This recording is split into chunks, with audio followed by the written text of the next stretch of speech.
Hi, Stephen. Welcome in, welcome in. I have to do a moderate hello, okay? But hi.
Packing and mother-in-law time. Let's go. Say hi to mama-in-law.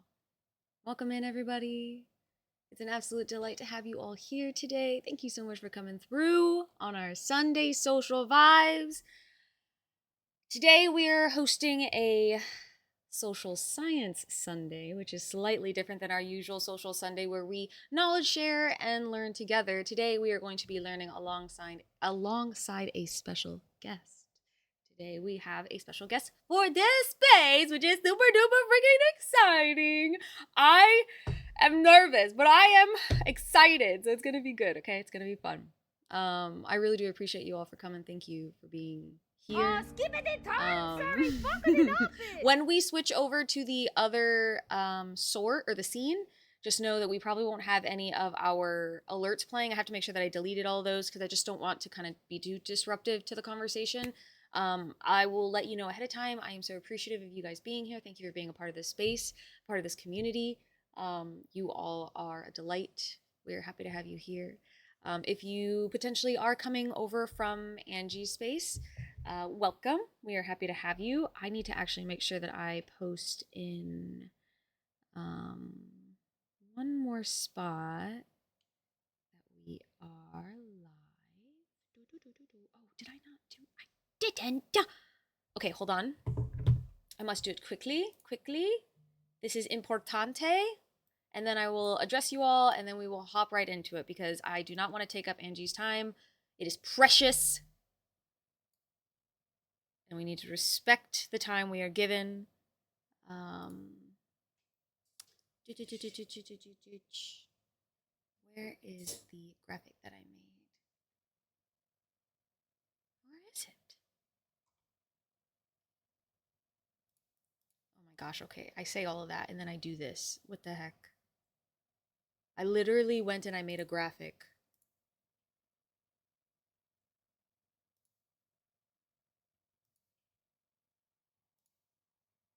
Let me copy this. Let me go here. Let's go to height. Currently in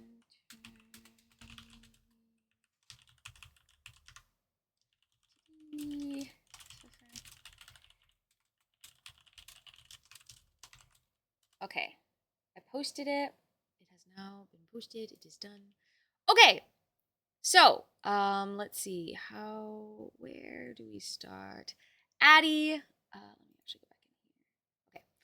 Addie, welcome in. Thank you so much for getting first and for paying your taxes. And Stephen, thank you for getting second and for paying your taxes. I appreciate you guys so much. Matsuma, welcome in. Thank you for paying your taxes. Nerdy Will, welcome in. Thanks for paying your taxes. Lewis as well. Thank you so much. And True, I got my rage in. We good. Yes, thank you so much. Booty Bandit first. Yes, yes, very first, very first.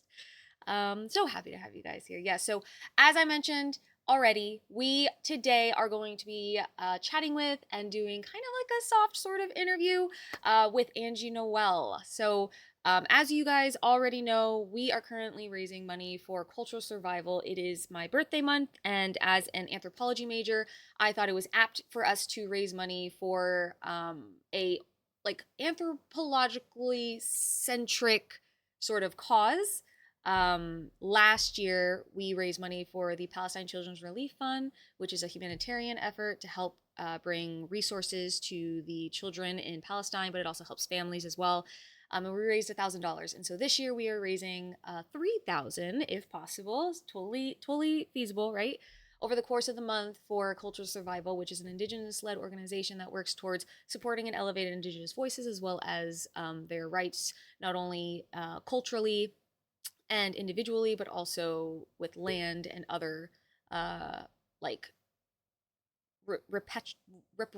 reparations. I can't even think of the word right now, but they've been working towards this goal for over, I believe, 43 years. Sometimes my numbers get a little mixed up, but I believe it's 43 years, and I thought it was just a really apt group to sort of support this month. You all have been turning out and donating, and it's been wonderful and amazing, and I'm so grateful. So thank you all Hell for that. yeah! Hunter, mwah, love you. Space, mwah, I love you.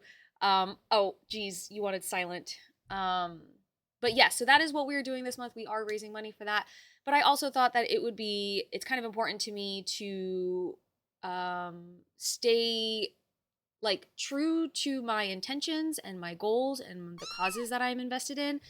And so as a result, I thought it would be really neat if we could have individuals who identify as Indigenous peoples come through and have this conversation with us and just talk to us about their own lived experiences. It does not have to have anything to do with their identity as an Indigenous person, but if it does, great.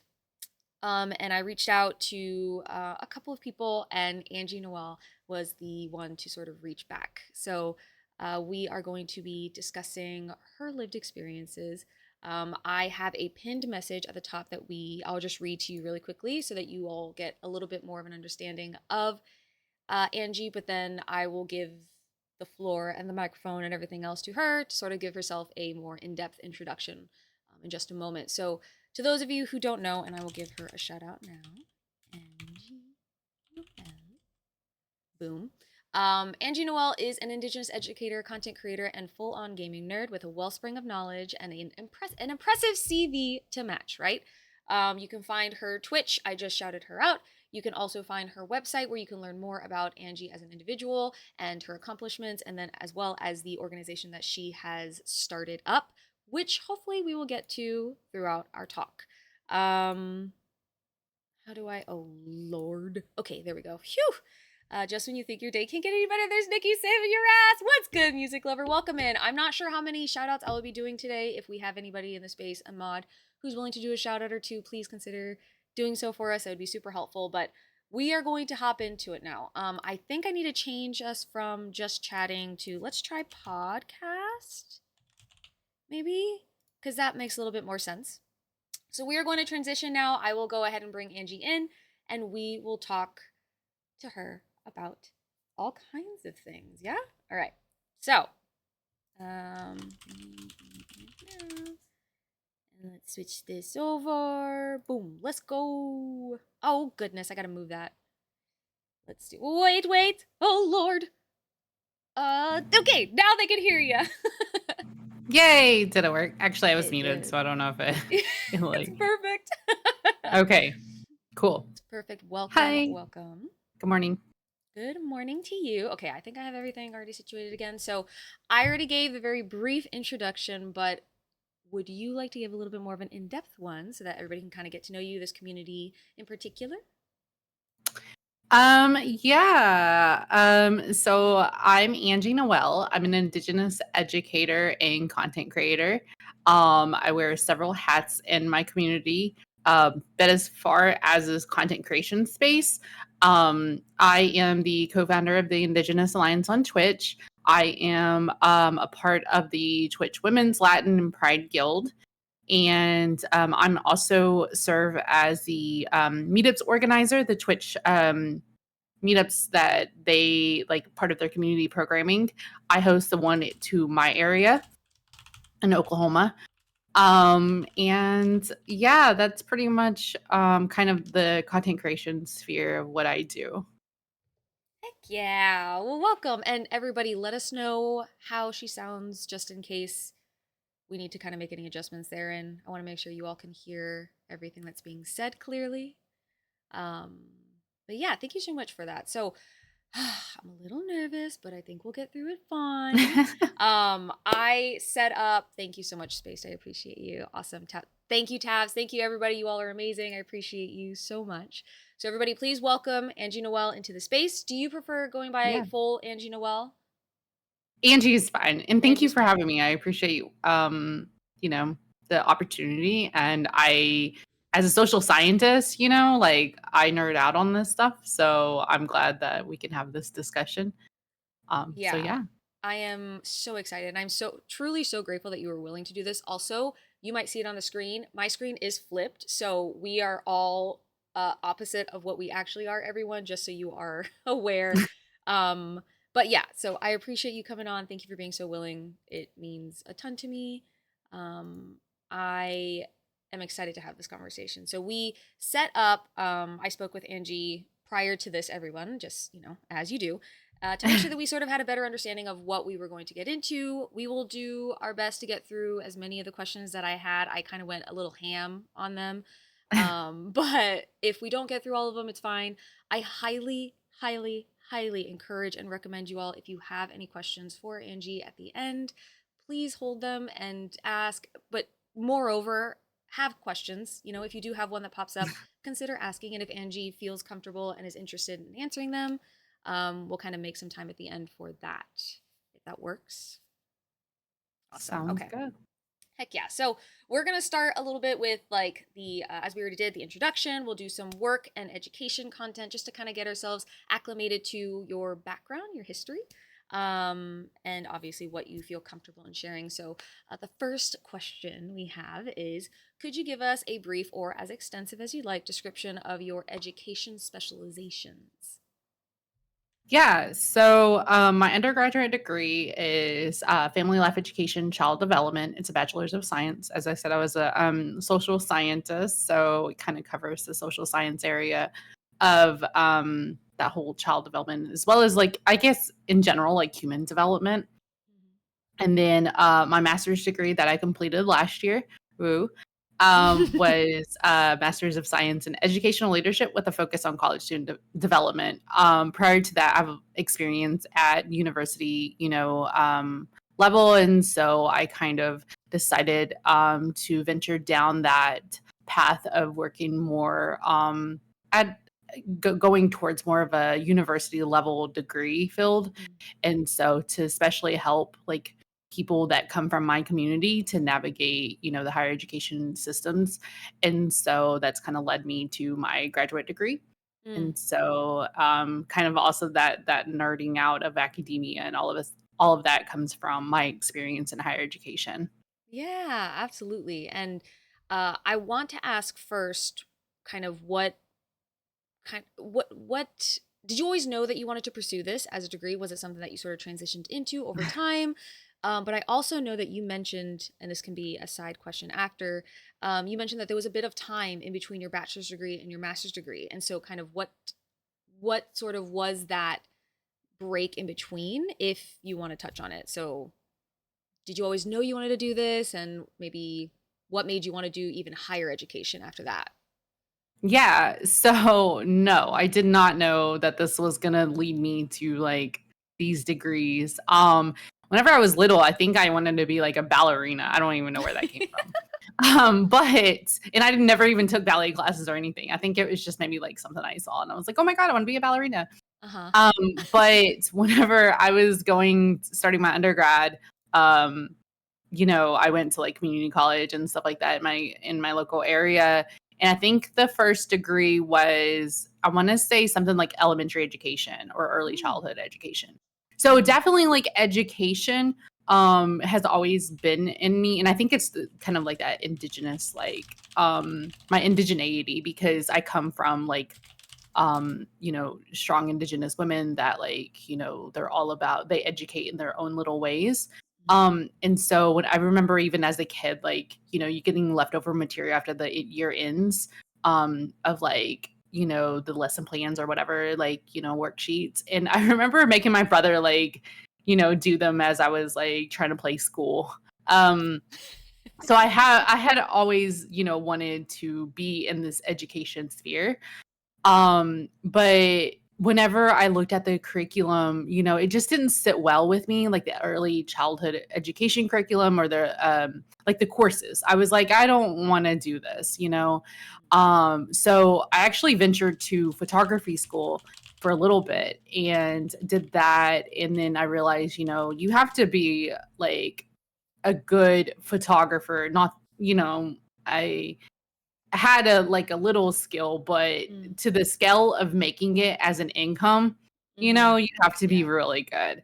Um, and I went to school with some people that are like working for like National Geographic and stuff. And so it was really cool, to have that experience and whatnot. But I was like, scaling it back to reality of like, okay, if I want to make income off of this, then I really need to go find something else. Mm. So I went down the road of like psychology. I was like, oh yeah, like, this seems ideal for what I want to do. And it like being around like children and education and stuff has like, again, like I said, it has always been a passion of mine, especially because I've been an auntie for like since the age of 7 and I have like 15 nieces and nephews. So Yeah. big family. Yeah.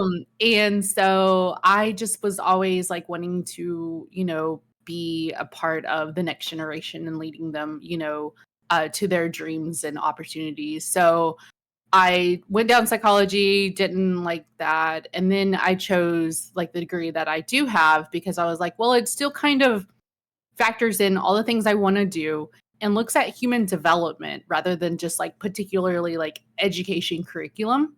Mhm. And Mhm. so that's like social science, right? Like, kind of looking at that concept at a bigger scale.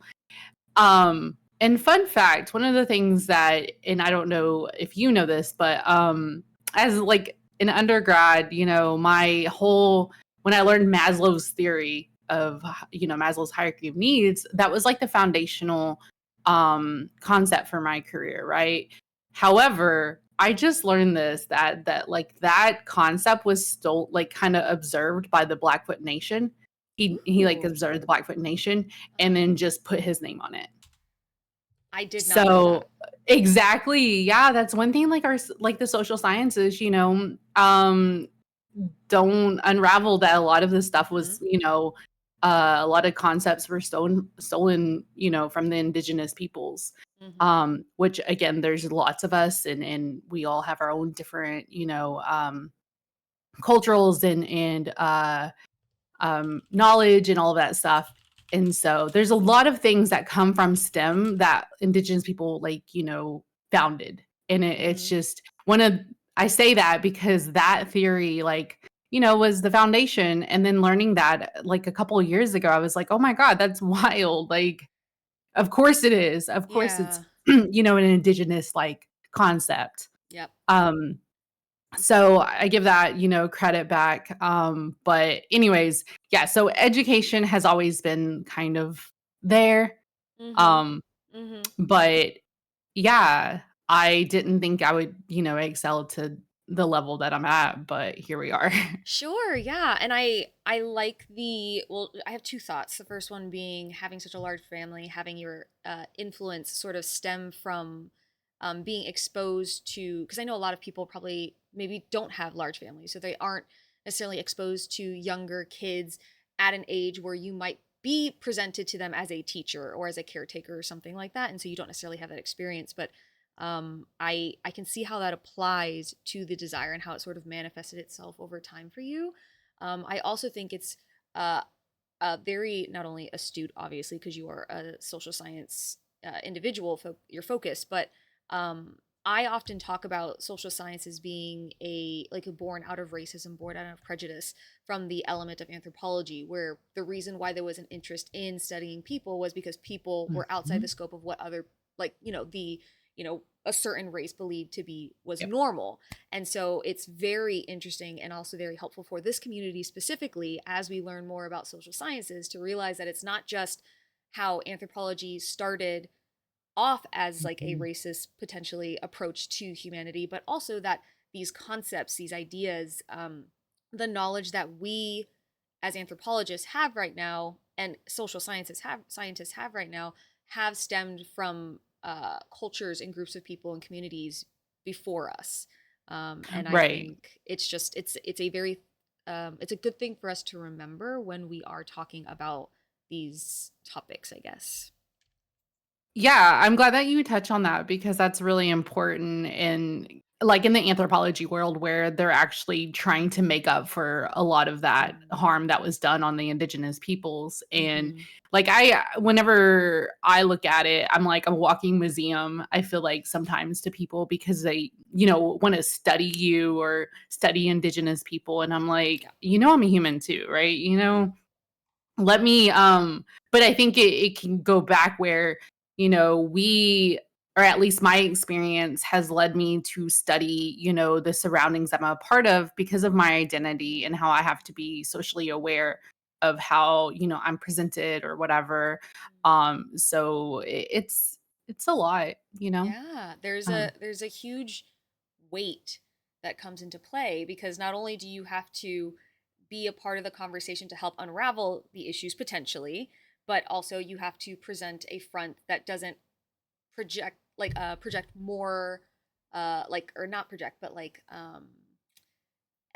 continue the mhm, spiral of potential prejudice or racism or whatever. We're like trying to unravel all of that. I mean, it's a huge responsibility, mhm. kind of almost like an unfair responsibility to some degree, but I'm it's interesting that it apply like how this gets applied to your current education and your upbringing and your experiences with your family, but then also with your education as well.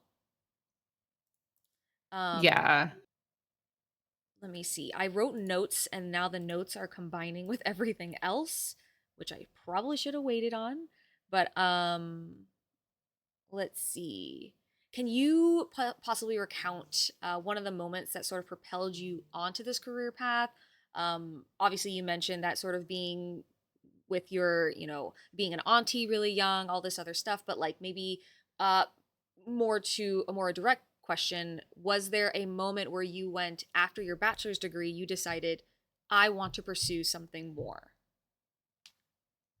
Honestly, it's always been there, to pursue a master's, Mm-hmm. degree because it was just like, I wanted to collect degrees. I came from, you know, I saw education as a way out of poverty. And so I always wanted to lead to more advanced degrees, especially, when you're in your cohort and people are like, "Ooh, I'm going, go back to school for my um master's after we graduate." And I'm just like over here, like, trying to excel as well. But I actually became pregnant with my first child my senior year in my Mm-hmm. undergrad. So that kind of put a little, change of plans and everything. So I did try to attempt to do the degree after I graduated, but I was like, in reality hit me, and I was like, I got to, kind of provide for my new family and whatnot. So I had to put that educational dream on hold. Um, and then it wasn't until a few years later that I was like working at a university. I was like, all right, let me just try this again, see what I can do. So I went through a semester. and then found out I was pregnant again with my second child.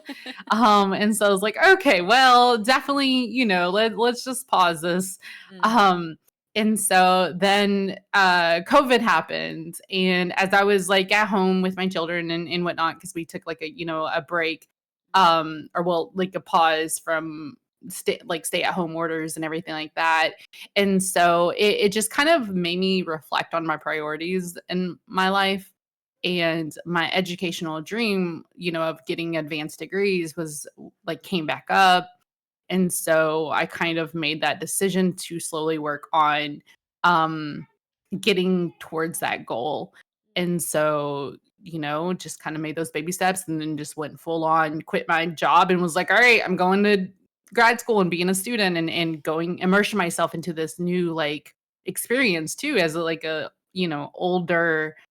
um older student. Mhm. um I don't want to say traditional student or whatever, because college students are all ages, like yes, 18 to 24 whatever is seen as the college age, but there's ages all over, and so I was in a cohort with younger people, but um it's still like I learned so much from them. They were a great cohort to be a part of throughout my grad program.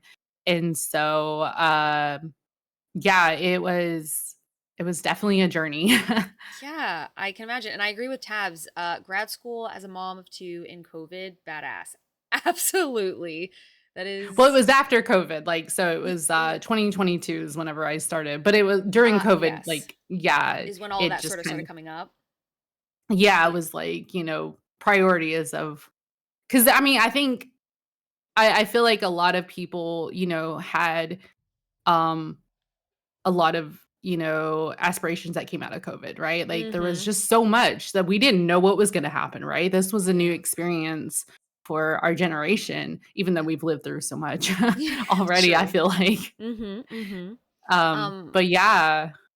I uh I think it is so beneficial for people to hear from individuals like yourself. And then my experience just being an older individual going back to school for my bachelor's. I think it's Yep. so important for people to hear because it shows that age and time, it is all stuff that you need to work with and you need to move with versus trying to fight against or, finding maybe reasons to sort of discount yourself, right? You don't have to be um, young and still in your 20s to try and pursue your Mhm. goals and your dreams. You can do it at any point because, and I don't know if this is something you experience, please share if you do, but with time and with experience comes a different outlook on life. And I think that if Mhm. I were to try to go for my bachelor's degree now, and let alone try to even consider a master's degree when I was 20 years old, I never would have accomplished or taken it as seriously as I am currently. Um, so I don't know if you have experience with that or if you kind of feel similarly.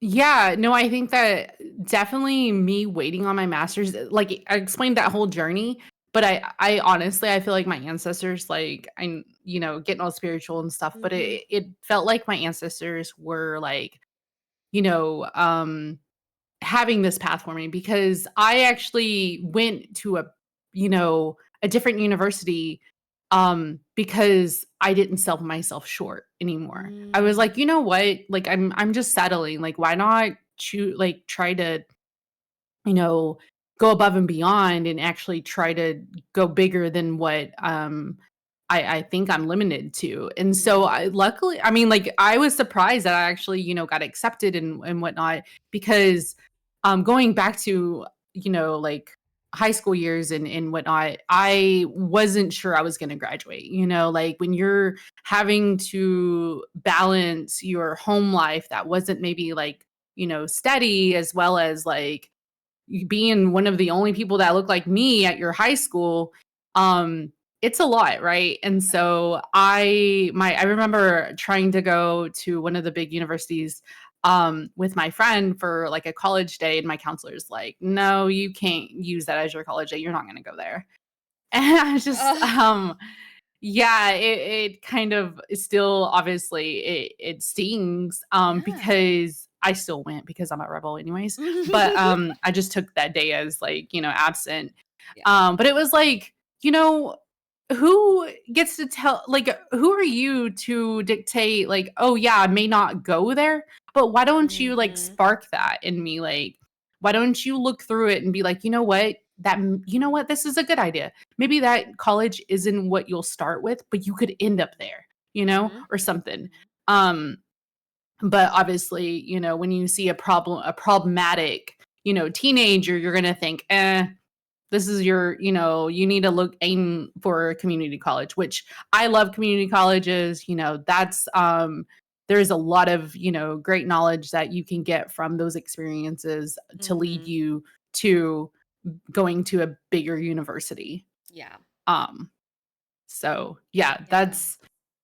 it definitely I'm trying to remember the statement that you made at the beginning of like um being old okay, yeah, being an older college student. Mm. Yeah, I think that as a society, obviously here in the States too, we're not seen as very educated as the other Right. countries.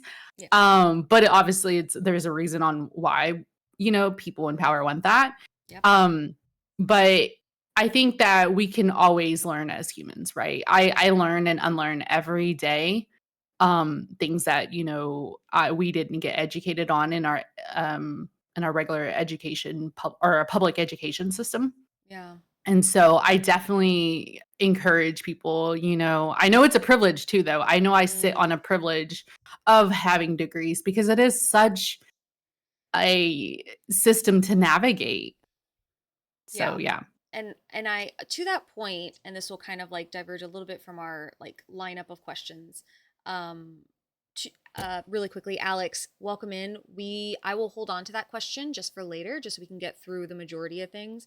But I promise you we'll get back to it. Um to that point, to education being a privilege, do you have any Mhm. thoughts or feelings as it relates to science communication and the expression of it online? I'm going to assume that you probably favor the idea of a positive approach, like a holistic approach to that. But what are your thoughts on sort of that, like online being a place where you can learn for free versus being a place where it's blocked by paywalls? Yeah, like research articles and stuff like Yes. that behind Yes. paywalls. Yeah, no, I mean, again, you have to go to a privileged university to get for those articles to be accessible, which Mm-hmm. even differs from you being at a college and them having access to certain journals and articles and whatnot compared to a university that has, different access. So you're very limited, unfortunately. And again, science, like, to me, I like there is no science without indigenous science because Mm. we were the for like the foundational knowledge for this stuff. Like take our medicines. I mean, that's what they did, that's they took our medicines, they took our engineering, they took all of this stuff. We've been scientists since beyond time. And it's unfortunate that like we're left off or we're on this like other side of research or whatever, because it should be blended in. It should just be taught like give credit where credit is due, right? Yeah. But yes, paywalls are um I mean they're there for obviously a reason. I Mm-hmm. mean it's a business, Right. perspective, but yeah, it's unfortunate. And then I learned like again, how I said if you're at a university, you have access to different research material compared to going to a community college. You're limited, on the access of the journals that you can access and stuff. And so it's just it's who gets access to that Yeah. knowledge and um Who can so afford access to that knowledge too, which is yes. frustrating.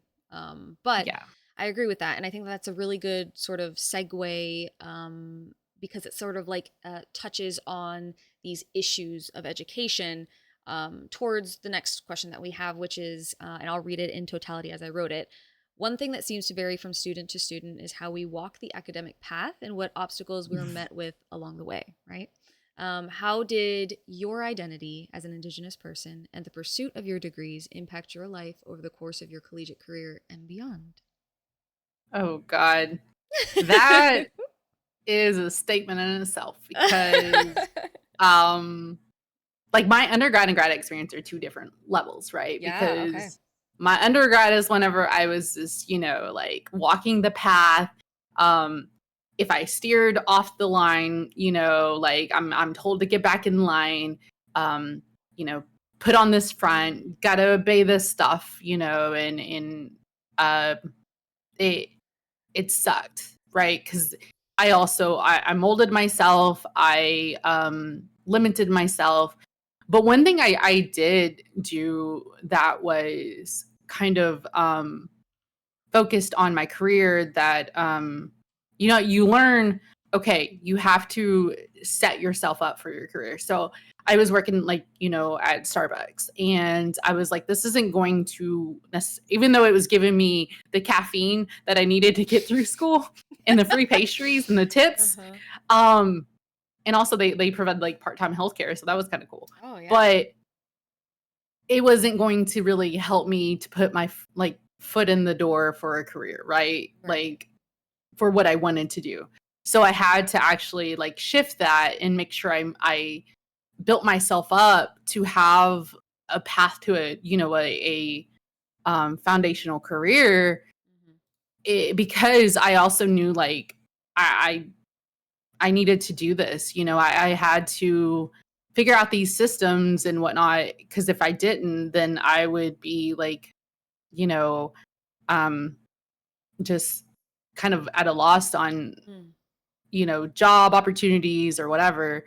So I did do that and built myself up and did, like kind of built the resume up needed. And I okay, I'm going off, but I'm trying to figure out what the question. I'm trying to stay on the question. Well, to that point, just as an aside, I think that's a really good thing to mention, because I think a lot of people, myself included, don't often think about that.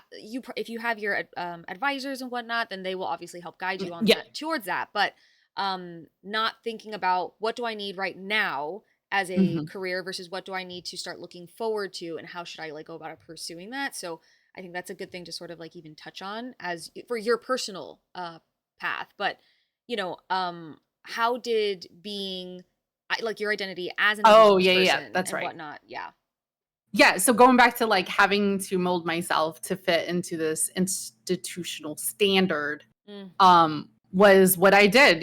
That's how I got on by and did my thing. And on our I'm just going to say on our side conversation we were having, my identity is way different now than I was because I assimilated hard. I grew up on my res. I grew up really involved in my community. I remember making a shirt that was like Indicans are love, because instead of telling people all the time, I just like, we call ourselves Indian. Don't necessarily, if you are non-Indigenous or whatever, don't call anyone that unless, they tell you to or whatever. Always respect what they want to be called. Myself in particular, I prefer like Indigenous because it also factors in like my Mexican side with my dad, and so I kind of like that lump sum. And so my identity started assimilating early on.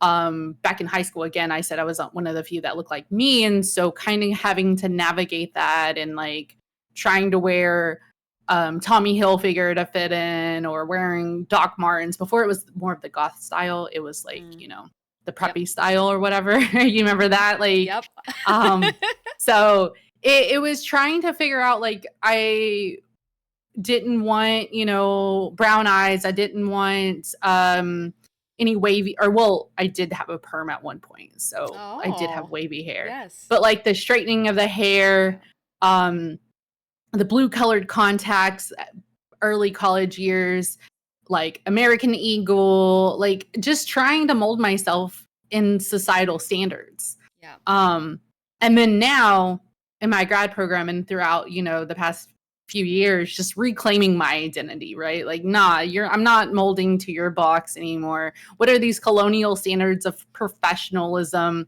Yeah. It is, you don't get to like dictate my knowledge based on my appearance, right? Like, you've already done that. You did that with my ancestors. Why are you doing that with me? Like, why should I have to, like, who gets to write that narrative, Yeah. And so I have been shifting back to reclaiming my identity, because I already like shifted out of it, and I don't think that that's acceptable. Right. Um, Yeah. and And so, that, and when it comes to, from my experience at least, when it comes to like higher education, there are these like standards and these ideals and these approaches to like these theories on approach to how you can be a more professional individual, how you can be a more academic individual, how you can present yourself in these sort of networking positions whenever you have to be face forward. And while I am an online student, so I don't actually get a lot of experience with that, I know that, and maybe you can touch on it even further from your experience, but I know that there is definitely that shift of people are presenting themselves as they identify versus presenting themselves how they are expected to present themselves. And I think that that is a really positive shift. I think it's still a long way coming, unfortunately, just based on my like what I've seen in academia, but it does feel like there is that shift. It does feel like there are more people who stand with you in your beliefs and are mhm. just kind of tired of trying to fit themselves into something that does not feel like right. Yeah, no, I agree. Gen Z is definitely out there, changing the narrative. They can't take full credit because us millennials have laid down, I will say on top of the foundation of Gen X and all that stuff, because Yeah. they were also ones that kind of were outside of the normal standards and Mm-hmm. wanted to push back. But they were forgotten, right? That's the Yep. forgotten nation, or the forgotten generation. And Mm-hmm. then you have millennials that were like, I, you know, we don't walk the same line. Like, we wanted Yeah. this and wanted that. We're seen as the loud ones or whatever. Yeah. And then Gen Z, they weren't even ready for that. And Uh, so I definitely see that they are, helping with that, educating to the older generations that, like, hey, we can set this bar. mm-hmm. And I I've heard how, we're talked about as being lazy. We're not the generation that like will go above and beyond. And it's like, why? Why am I wasting my time for an employer that will kick me out the next day? Yeah. That Yeah. will put up a job posting the like 5 o'clock PM after, make you leave at like, 8:30 AM. So Yep. it's, yeah, we want to be paid compensated for our time and effort, because you don't get to just use us. And like, this is our lives. Yes, we want a proper work life balance. Like, Mm-hmm. who wants to go to work every day and then not get to live a life that you are, at the end of the day, that um you're satisfied with, Yeah. and Yeah. so Gen Z is definitely like taking that narrative in Mm-hmm. helping transition that. Yeah, absolutely. Absolutely. I agree with that. And um to sort of kind of like a little bit of a extrapolation or just kind of a tangent.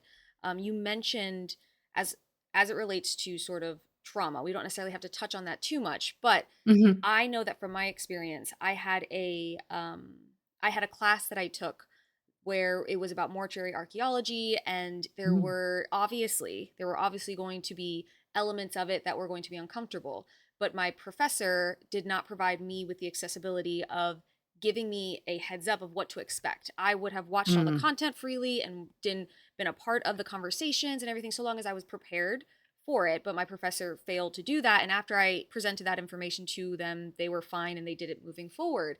But there was that moment of a professor who had a wealth of experience. They had been doing this for a long time, didn't even consider the impact that the material would like potentially have on different individuals who have different needs, who have different experiences. And I'm just curious, is that in the same line of your experience with your own feelings of sort of discontent and discomfort with education? Most definitely. I can say that there are times that where you've had to provide education to the professor about Mm-hmm. certain, different, needs and stuff. Mm-hmm. Um, and it's because our systems obviously, don't there's not a lot of knowledge in those areas where we need to understand. Um, our students are very, diverse. Not Mm-hmm. everything fits in one, box. That's for all of our educational systems, right? Yeah. And as a professor, it is as a newly professor or whatever, like I can see how it is overwhelming for someone to understand the difference of needs. And then especially in higher education, you have to advocate for yourself, for that to be like a requirement for your professor to even provide those accommodations. Like you have to go get like, the whole paperwork and all of that through your, Mm-hmm. your accessibility office, and that's a whole navigation. And if you don't know, then you don't know. Um, Mm-hmm. but like in, high school education or and beyond, or it's kind of obviously your parents, and that's a whole, navigation for them to do as well.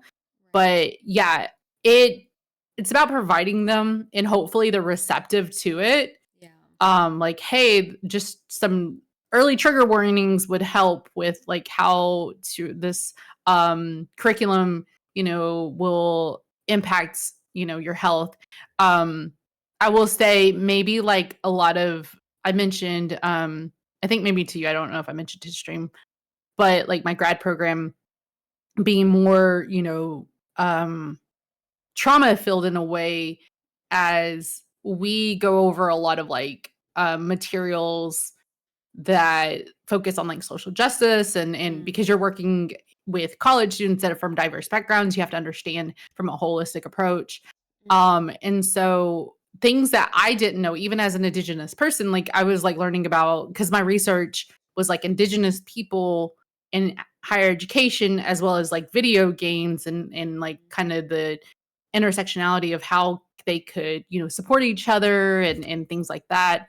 So I because as I was like wanting to learn more about indigenous people in higher education and like the foundation of higher education, which is built off of, systematic racism, all that stuff, I was like, this is heavy. This is heavy content. Um, Let me find something fun. Well, I like video games, and that was like a something I had rapport with students, and like indigenous, like I've grew up with gaming, like it's there. I had this passion for gaming. Well, let me like research this, and then you go down it, and you have racism and sexism and all that stuff embedded in it, and it's like, oh my god, I Yeah. can't catch a break. So, Yeah. but I enjoyed learning about all of it.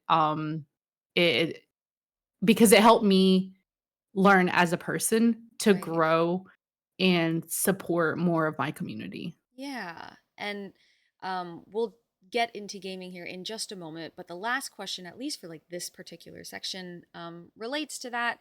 And it's, as you said, as a new professor yourself, but also from your experience of speaking to your own professors, if there's anybody who has a similar situation, maybe they're a little bit less experienced or whatever, do you have like any sort of advice for them on how maybe to approach this, both by like potentially setting up themselves for success, but then also how best to sort of approach this issue if they are having an issue with accessibility or whatnot? Yeah. I definitely recommend always talking to your professors. Like it is, think of it as obviously you're like your boss, right? Like you have to communicate with them. Hopefully they're understanding and empathetic of your situations. And with the whole accessibility, like the accommodations for Mm-hmm. accessibility, that depending on how they are, like they may like say, oh, well, you have to go through this system and require this and this. But I just say start with communication and say like, lead with this is what you need, this is how you feel, and so hopefully they will be receptive to that. um and so you can only go from there, and then if not, then you got to go down the unfortunately you have to go down the whole navigation of getting those accommodations in writing, and then provide that to them, and then that's a whole other, like, if they don't, then you have to, there's so much more. Yeah. But I feel like that's also a part of, like, kind of think of the corporate world whenever you get everything in writing and then you have to, like, use it if you need it, kind of thing, just to cover you, you Yeah. know? Um, and it's unfortunate. Hopefully, like, your professor, understands, like you said, maybe it was just something that they didn't think about. Again, we always have um different perspectives than other people. Mhm. And so unless you have somebody that is, very versed in accessibility, or like having a disclaimer, before Mhm. some, big content, then they're not gonna understand. Yeah. And so that's again why diverse minds need to be a part of a conversation. Absolutely, and I agree. And I think that's the communication element, especially, is a good one to not only practice, but also like practice in theory, but also in actuality. So, Sure. amazing. Thank you. So, speaking of gaming, you did talk about your gaming and wanting to use it as sort of the outlet, but then also finding issues therein. Um, Let us kind of dig into that a little bit. We have a gaming impact content creation, and gaming is resilience, just to give you guys a little bit of a spoiler. So we'll start here with your content creation elements, right? You are a content creator on the internet as well as an Indigenous educator. You're a gamer, you're a nerd. What kind of got you into streaming? What was the sort of reason? Yeah, that's actually really funny because I didn't even know, like, any of what this stuff was. So it started on a dark, gloomy night of no, I'm just kidding. I Um, was ready. We are sat. I mean, like, it was, a one-off of playing Friday the 13th. So this Ooh. game was influential in my journey of PC gaming. Um, I started I picked up, Friday the 13th randomly, and, as my partner, had that playing, and I picked it up, and I fell in love with it because it was, like, the social aspect of playing with other people, and it was, this, childhood and scary, movie captured in a game.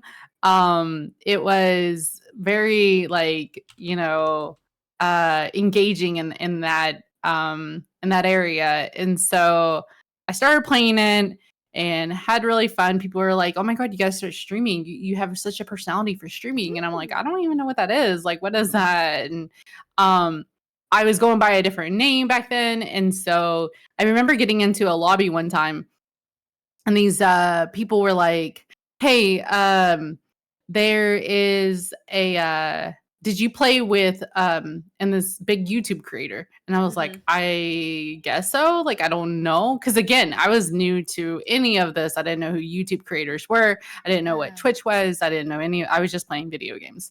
Mm. And they were like, "Yeah, you were in their video." And I was like, "What?" And so I looked at the video, and there was like a little, like, I guess I played with them. And Yeah. so I was like, "Oh, well, I'm gonna take this name," because it was under my partner's name. And so I was like, "I'm gonna take this name because it's me." And Yeah. so I took the name and I just started streaming, and it was just like, kind of back to where it felt like streaming for friends. It Mm. was just it wasn't anything that content creators now make it like into this big, experience, which I mean it is, Sure. but it's Yeah. like back then I felt like it was just like it how do I describe it? It was like going to your friend next door and watching them play games or something. Yeah. Now I feel like it's molded into a lot like a very niche career that everybody has their, opinions on, and it should be led like this or this. And it's like, I remember whenever we just did it for fun, like it Yeah. was just, um, yeah, it had some like business elements to it, but it was just like going next door to watch your friends play games. Mhm. Mhm. So I started streaming, and it was like no cam at first, and it like evolves. Like I feel like Right. sometimes, that's what I tell people whenever you start streaming is don't set up yourself for like, um, this whole extravagant setup because you don't know if you'll like it. There's so much to it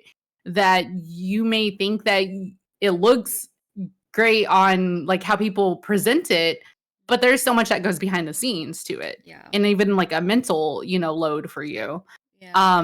So I evolved my content career evolved of like just playing and going down all of these like different thoughts on it and feelings and whatever. And then I actually even left the platform because of Twitch being Twitch and Yep. Yep. um but then I came back because it's kind of like, well, if you're going to complain about the problem, do something, right? Yeah. Ooh, So I came yeah. back, and again, this is tying into why I do what I do, a part of the platform.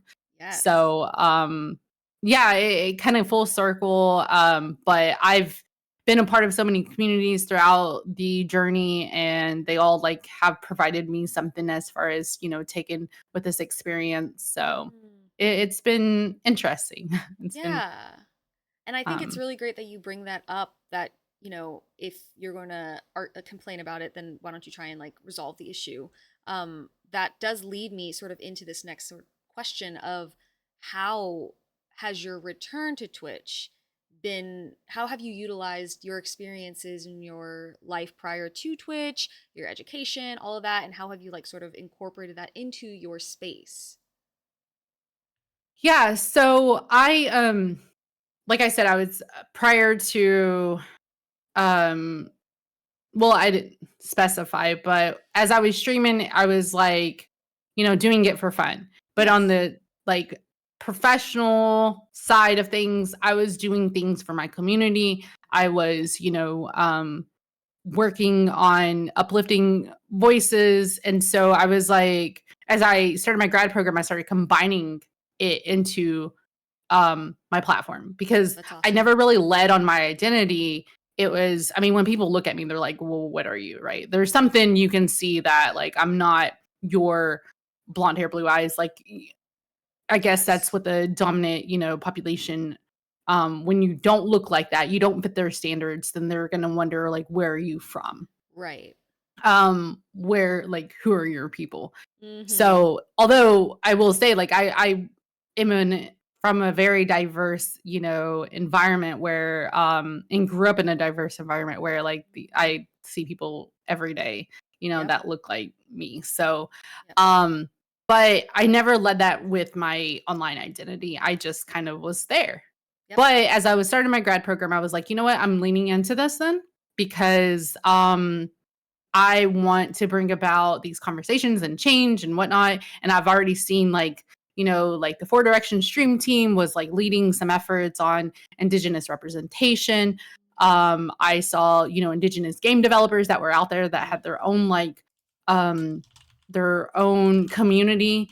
And so I was like, oh, there's lots of Indigenous representation that is, building on the platform, and so I wanted to uplift those efforts that were going on and adding my experience, my knowledge into this as well. And so just kind of as I went on, I was just, crafting um educational game shows. I was having these, deep conversations or whatever and trying to educate in a way that like could be received. Mm-hmm. Um And again, it's taken a lot because the internet is a scary place. I've been a part of, you know, um, situations where, as it could be intimidating. It can be, how do you navigate this being Mm-hmm. online? And so to get where I am today to comfortably talk like this, Mm-hmm. is taken a lot, like, because it is not a conversation that some people wanna sit with. Mm, Um, I mean, who wants to sit with thinking that, like, this, society is all sunshine and rainbows? right. So, Right. it's been a journey. Yeah, yeah, absolutely. And it that would have been my next kind of like inquiry as well, Oh, is yeah. just, your community and like what are sort of the difficulties, but that makes a lot of sense if you are no longer leaning into just the element of entertainment, which I like to Yep. think that a lot of people come into onto Twitch and they're looking for something in the same way that they're looking at TV shows for distraction, for Yeah. something fun, but like you are presenting not only yourself, your energy, it being positive and or, whatever it needs to be in that moment, but also like entertaining, you're also presenting these hard conversations that is going to kind of like bring up people who have differing of opinions or bring up people who are going to challenge your how you identify what you're Mhm. saying. So I can see how that would be difficult. And let's say there is somebody who is in a similar position who wants to sort of approach not only like presenting themselves as a gamer, but presenting themselves as an indigenous gamer or as a Mhm. whatever they want to identify a gamer. This could also lean into the 2S LGBTQIA plus community. Like, do you have any sort of, what was something you did for yourself to sort of permit yourself to step into that role as that kind of creator, if that makes sense? Yeah. No, it does, and it's lots of therapy. Yeah, fair Um, enough. Get therapy, everybody. so I've been a part of it, I remember back to, like, the COVID and stuff, Mm, there was an incident that happened where I was like, "You know what? I am jumping into therapy, like, this is needed, I need to figure out, like, how to get through these feelings that I had, and it was, like, job related and stuff, and so it was it was a lot, because I come from communities that you're like therapy is looked down upon in a way of mental health. Like, oh, that's only to people that really need it or whatever. And so it took me a while to really like make it normalize it for myself. And it was through TikTok really that like it got normalized in such a capacity for me to be okay with it. mm, It was just because it was like my algorithm was like a bunch of, content creators that are like, maybe it was like therapy focused or mental health focused. I think it was like more yeah, like mental health um, in a positive format. yeah. And so I was like, you know what? I'm going to do this. So, again, therapy really helped me figure out how do I get through my own, experiences and be able to support others through their journeys and I'm still learning as I go. Like this is a lot. It's Yeah. definitely not a one time and done thing, at Yeah. least in my experience. It's there's a lot to unpack. And I'm glad that you mentioned your experience with how your community observes therapy and mental health and everything, because I think that there are plenty of us who can relate to that, plenty of us who have families or communities that they're a part of where going to therapy is seen as you are admitting something's wrong with you. And if Mhm. you admit something's wrong with you, then something's wrong with you. And now you are kind of, I would imagine, and I'm sure maybe my family felt like this. Not only are you different because you aren't like everyone else, but now you're doubly different because now you have something wrong with you as well. And it Right. just continues to set yourself apart from what everybody perceives as the norm. And that separation continuously dividing itself then just alienates us. And I can see that struggle. So I'm glad that you mentioned that you approached it and you are doing therapy and did therapy despite that. I think it's important for people to just know that more of us are out there doing that. Yeah, yeah. Do the work on yourself. Mm-hmm. You'll thank yourself. It's self-care in its own format. Yeah, absolutely. And do you think that through your self care, through your therapy, you've developed a community of like minded individuals? Like, is that the goal for you, to develop a community of like-minded individuals, or is the goal to find community where you can help educate? Like, sort of, what does that look like for you? Yeah, I mean, I think, you get in a place. Well, okay, so it's interesting to me because I don't feel like I have a community in a way, Ooh, because okay. I don't stream a lot. Am juggling quite a few different projects. So I stream, like this summer, I called it like mommy camp that I had to do, as well as like trying to do the contract positions that I have.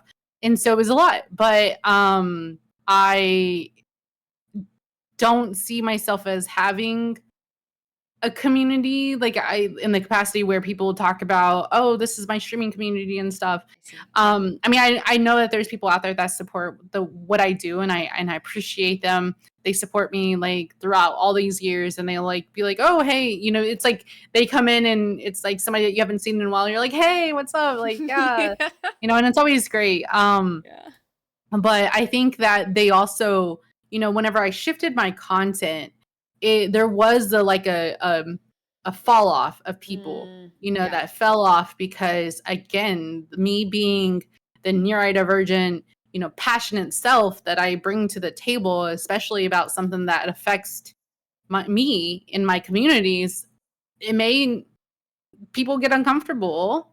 Yeah. And so they're like, you're not my cup of tea anymore, which, Right. okay, cool. Like, and it's like getting to that comfortable feeling of, you know what? I'm not going to be their tea, and I'm Yeah. not here. Like, I'm here for those that want to be a part of the conversation. Yes. And we can share that space together. If my capacity, like I, mentioned to you, if my capacity allows it, because sometimes I don't like, I don't have time. And Yeah. also, I'm not going to do it for free. Yep. Um, Yep. and so it is, um, but the indigenous community, the indigenous people that I've met and stuff throughout this whole experience have been, a warmth to my soul of being educated. Like you said, educating them, but they're also educating me because, again, we're not monolith. We're not the same, Yeah. you know. Yeah. So my experiences and my cultural is going to be different for someone's experience in their, northwest cultural or whatever. Yeah. So it's been great to be a part of different, culturals and learning about them and just Mhm. being in community together. Mhm.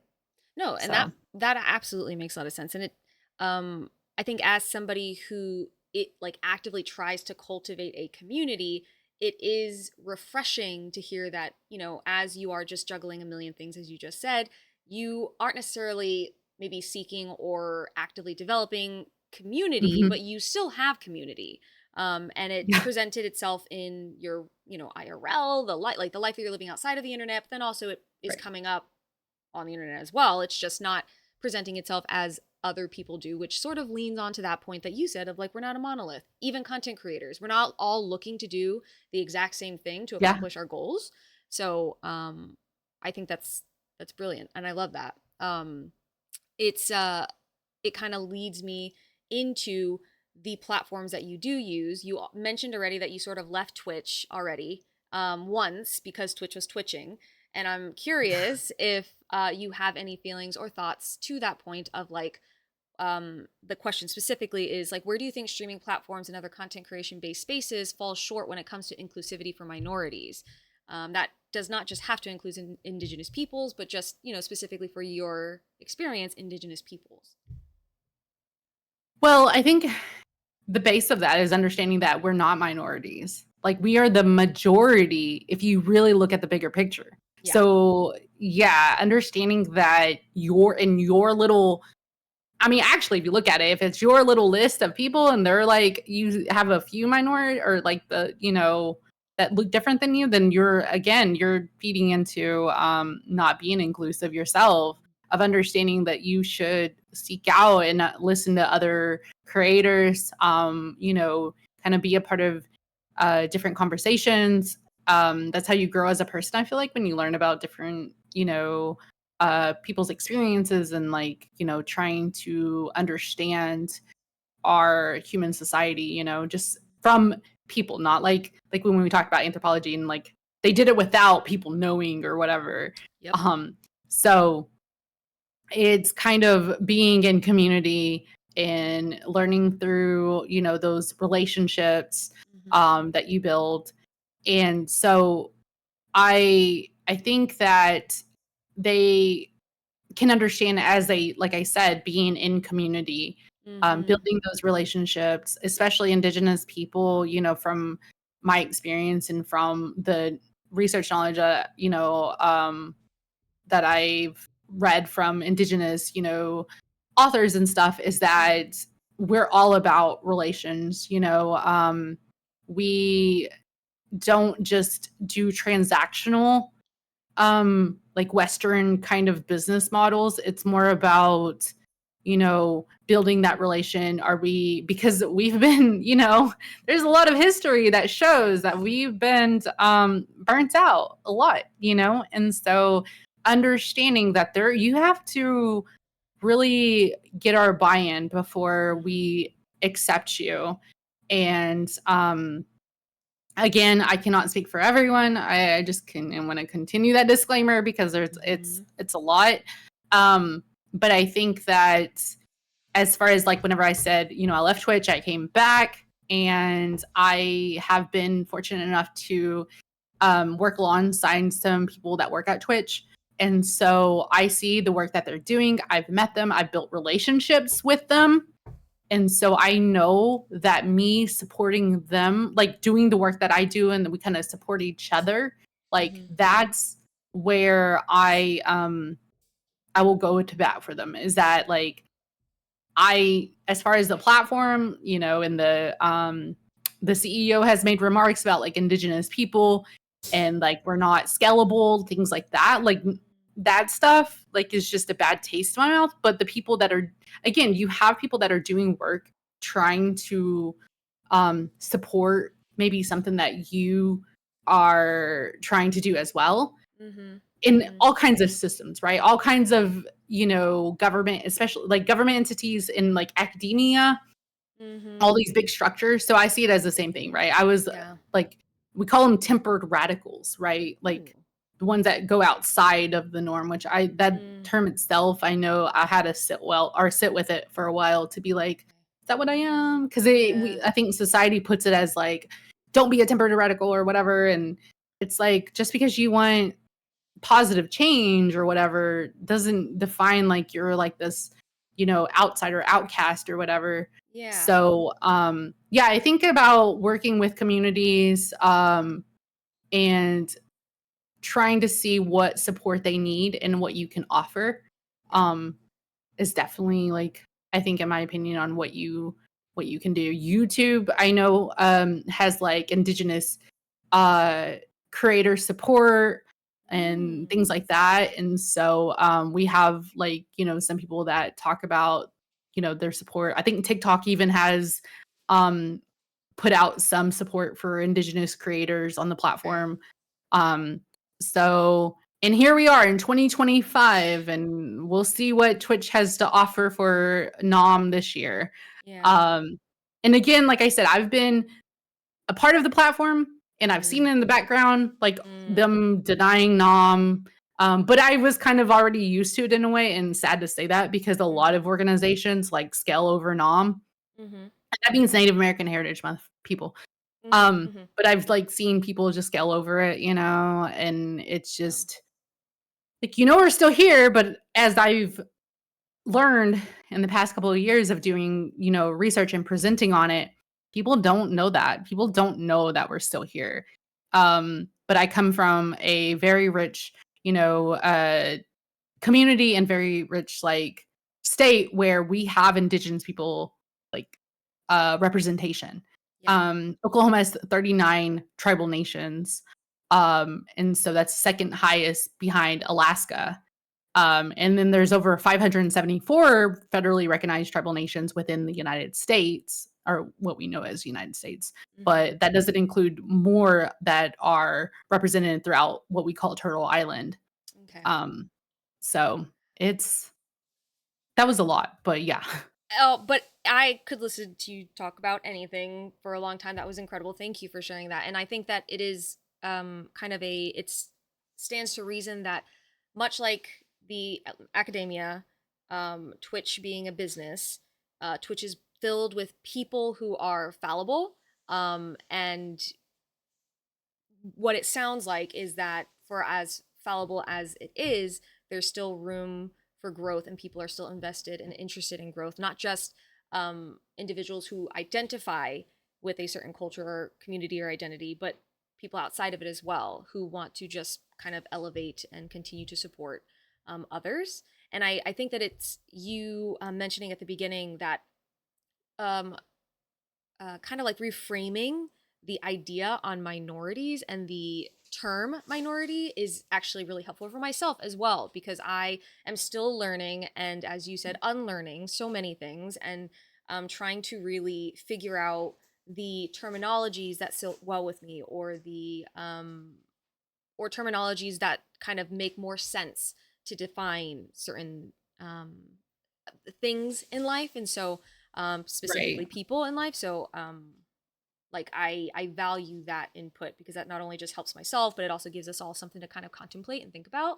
And hopefully, to kind of end my long-winded little rant here, hopefully everybody who's kind of like sitting in here, and we are all right now sitting on Twitch watching a Twitch stream, we are engaging in content with somebody who identifies as an Indigenous content creator, you, Angie, and so like obviously, so I hope that it is sort of uh continuing that process of like unlearning that, like you said, there are different perspectives, different types of people, different all sorts of cultures and identities that embody, that are in this space, and they all deserve the accolades, the elevation, the conversation, not Mhm. just one type of person, not just one group of people, not just for a little bit of time just because it's sort of the in thing to do right now, but because we are humans, because we all want to grow and get better and whatever. So I digress.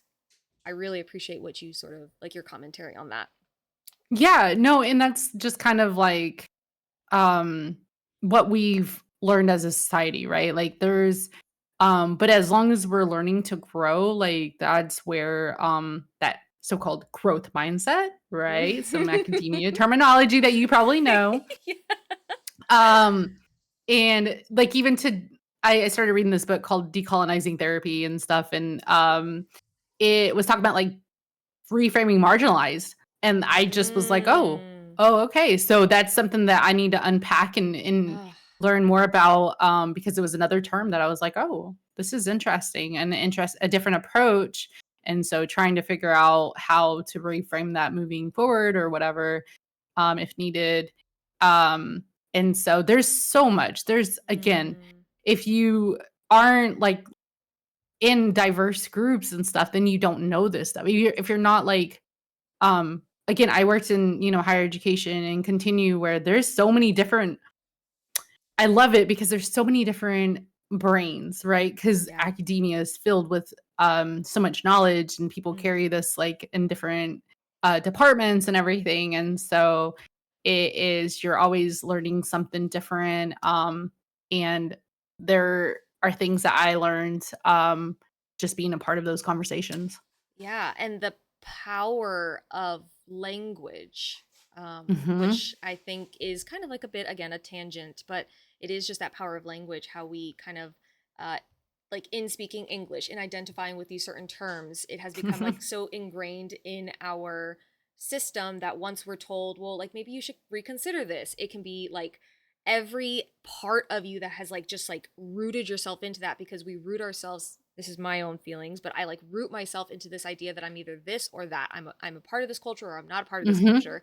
And then I take that same feeling and I attribute it to the languages that I learn. And so then when I find a term that I'm like, this makes me feel good, but someone else expresses that it's maybe a harmful term, it challenges who I feel like I am. It challenges so much of me. So yeah, that power of language, that power of just identity, all of that just kind of goes hand in hand.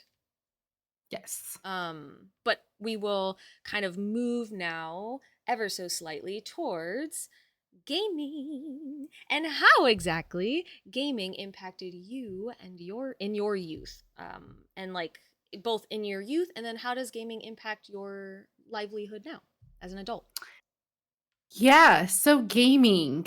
Um I let's start with, early on, way back when, as this little girl, Mm-hmm. where she was forced to play Madden and um for forced to have every newest console um Mm. be thrown at her, um which is, really interesting. I'll tell you this. My brother, so I grew up with my brother. My three older sisters were older, so they weren't a part of the household, but I grew up with my brother, Mm-hmm. and we would get things during income tax season, Mm. right? Yeah. And even though like it was my around my birthday, he would always get the latest console. Like, "Hello, mom," Hmm. Yeah. like, "It's my birthday, though." Were there, But he as a note, always was there always that, was it a gender stereotype, or was it just I kind think of it was like I mean, okay? that's definitely mama's little boy, trust Yeah. me. I still have conversations with her, like, to this day of like, "Mom, you have to get support him, but still, like, get him to grow up." No, I'm just kidding. Yeah. Um, so I, I always we always had the latest console at home, and so Yeah. it was, the Nintendo, the first Nintendo, like Mm. Duck Hunt, I remember that. Oh. I remember the Game Yes. Boys, the translucent colors of the Game Boys, that was, the thing, the Mm-hmm. PlayStation, GameCube, like all of those, Mm. right? Yep. So we always had those growing up. Shout out to my brother because of that. I prefer like kind of the Super Mario, the Donkey Kong, those like single player like story mode in a way games, right? Mm-hmm. Mm-hmm. And so we would always do that. My mom, I remember her playing as well. Mm-hmm. And side note, my mom also still I don't know if she still plays Fortnite, but she played this save, is it the campaign, like the single player campaign? I I have no remember seeing idea, her but I sometimes play. love it. Yes, it's so funny, this little granny playing it. Oh my Um, gosh. Get your mom into and streaming right now. oh god. Um, so it's always I think it's I mean, as Indigenous people, I say that we've always gamed, right? That's Mm-hmm. literally, Yep. I'll touch on that in a minute. But so I grew up with gaming. But then whenever like I got so I moved in with my one of my oldest sisters, and stuff, and so I Mm-hmm. didn't game as much. But I moving forward, whenever I got to college, we cultivated an between my upstairs and down, like we were upstairs and they were downstairs, like Mm.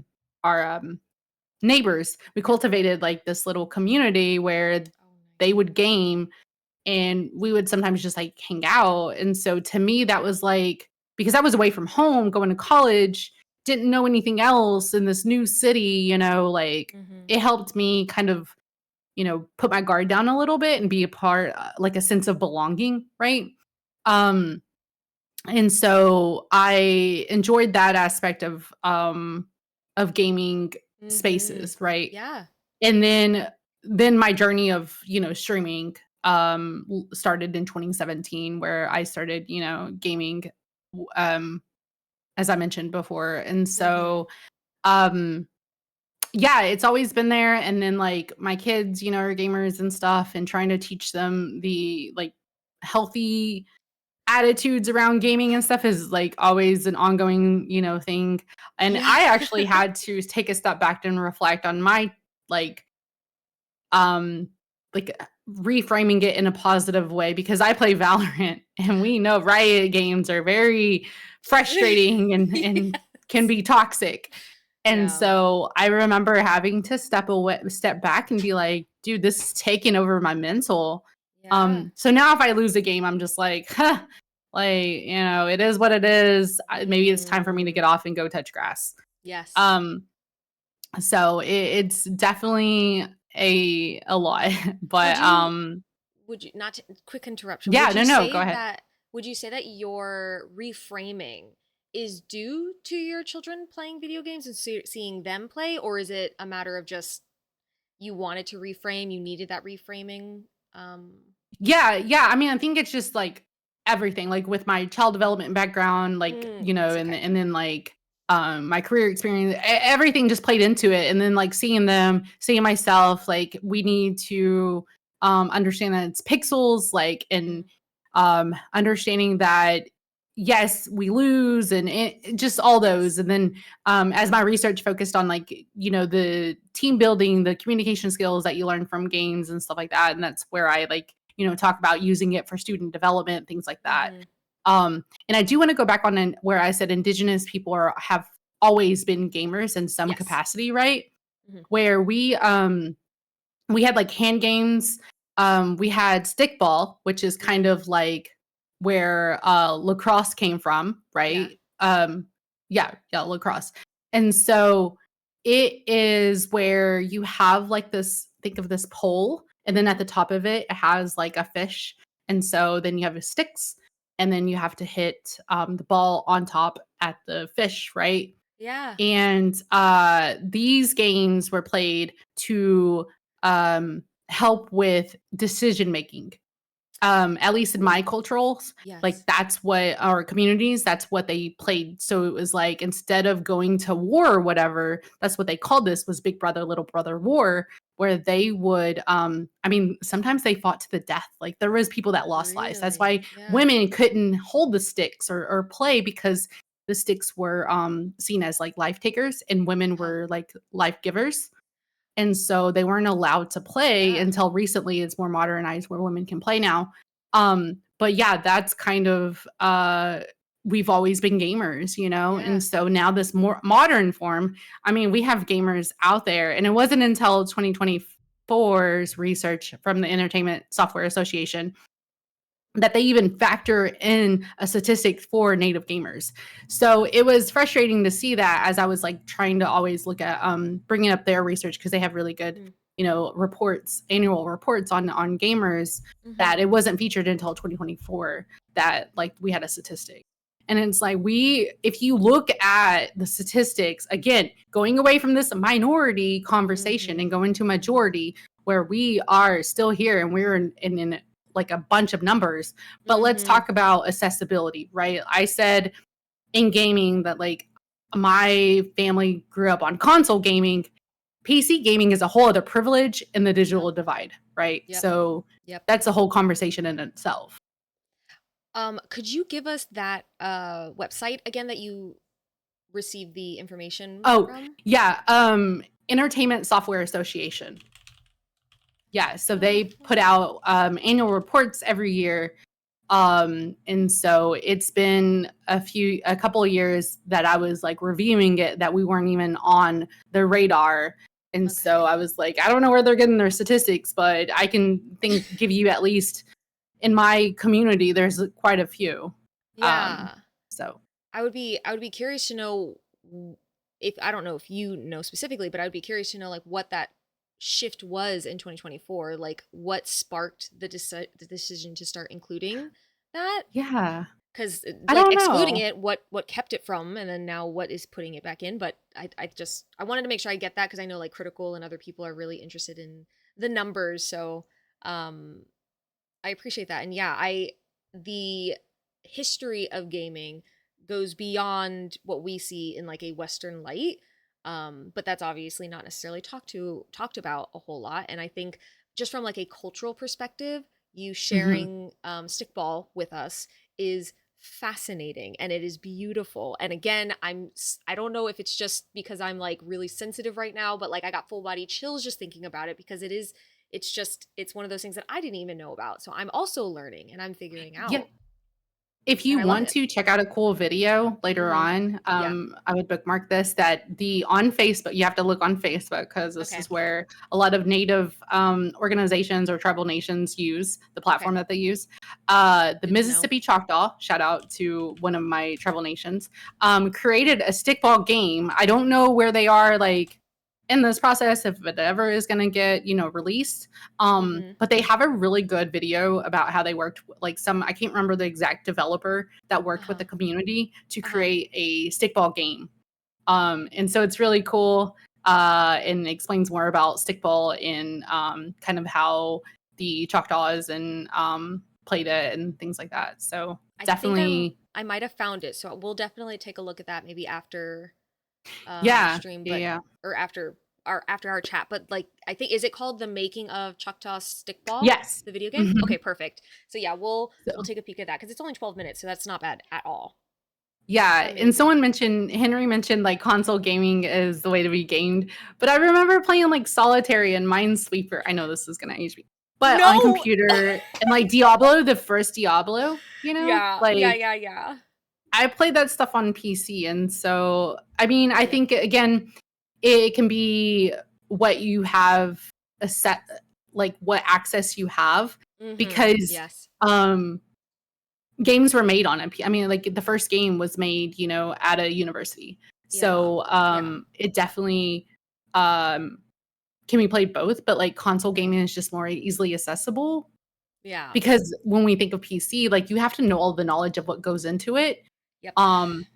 Yep. And it's also usually even a pre-built one is like over $1,000. So what are you going to spend money on? A Nintendo Switch that's $400 or $500, or you're going to go buy a new PC that you don't even know if it's going to like be what you need.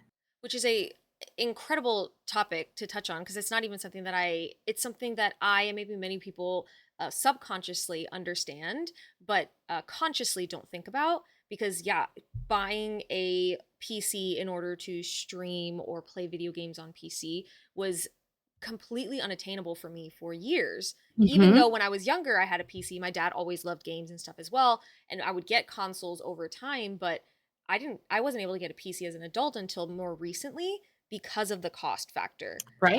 And I didn't even like necessarily consider that, but gaming, never mind, I digress. But yeah, I hadn't considered that at all. No, I get it. Okay, let me move. Okay, I want to make sure I hold on to that video.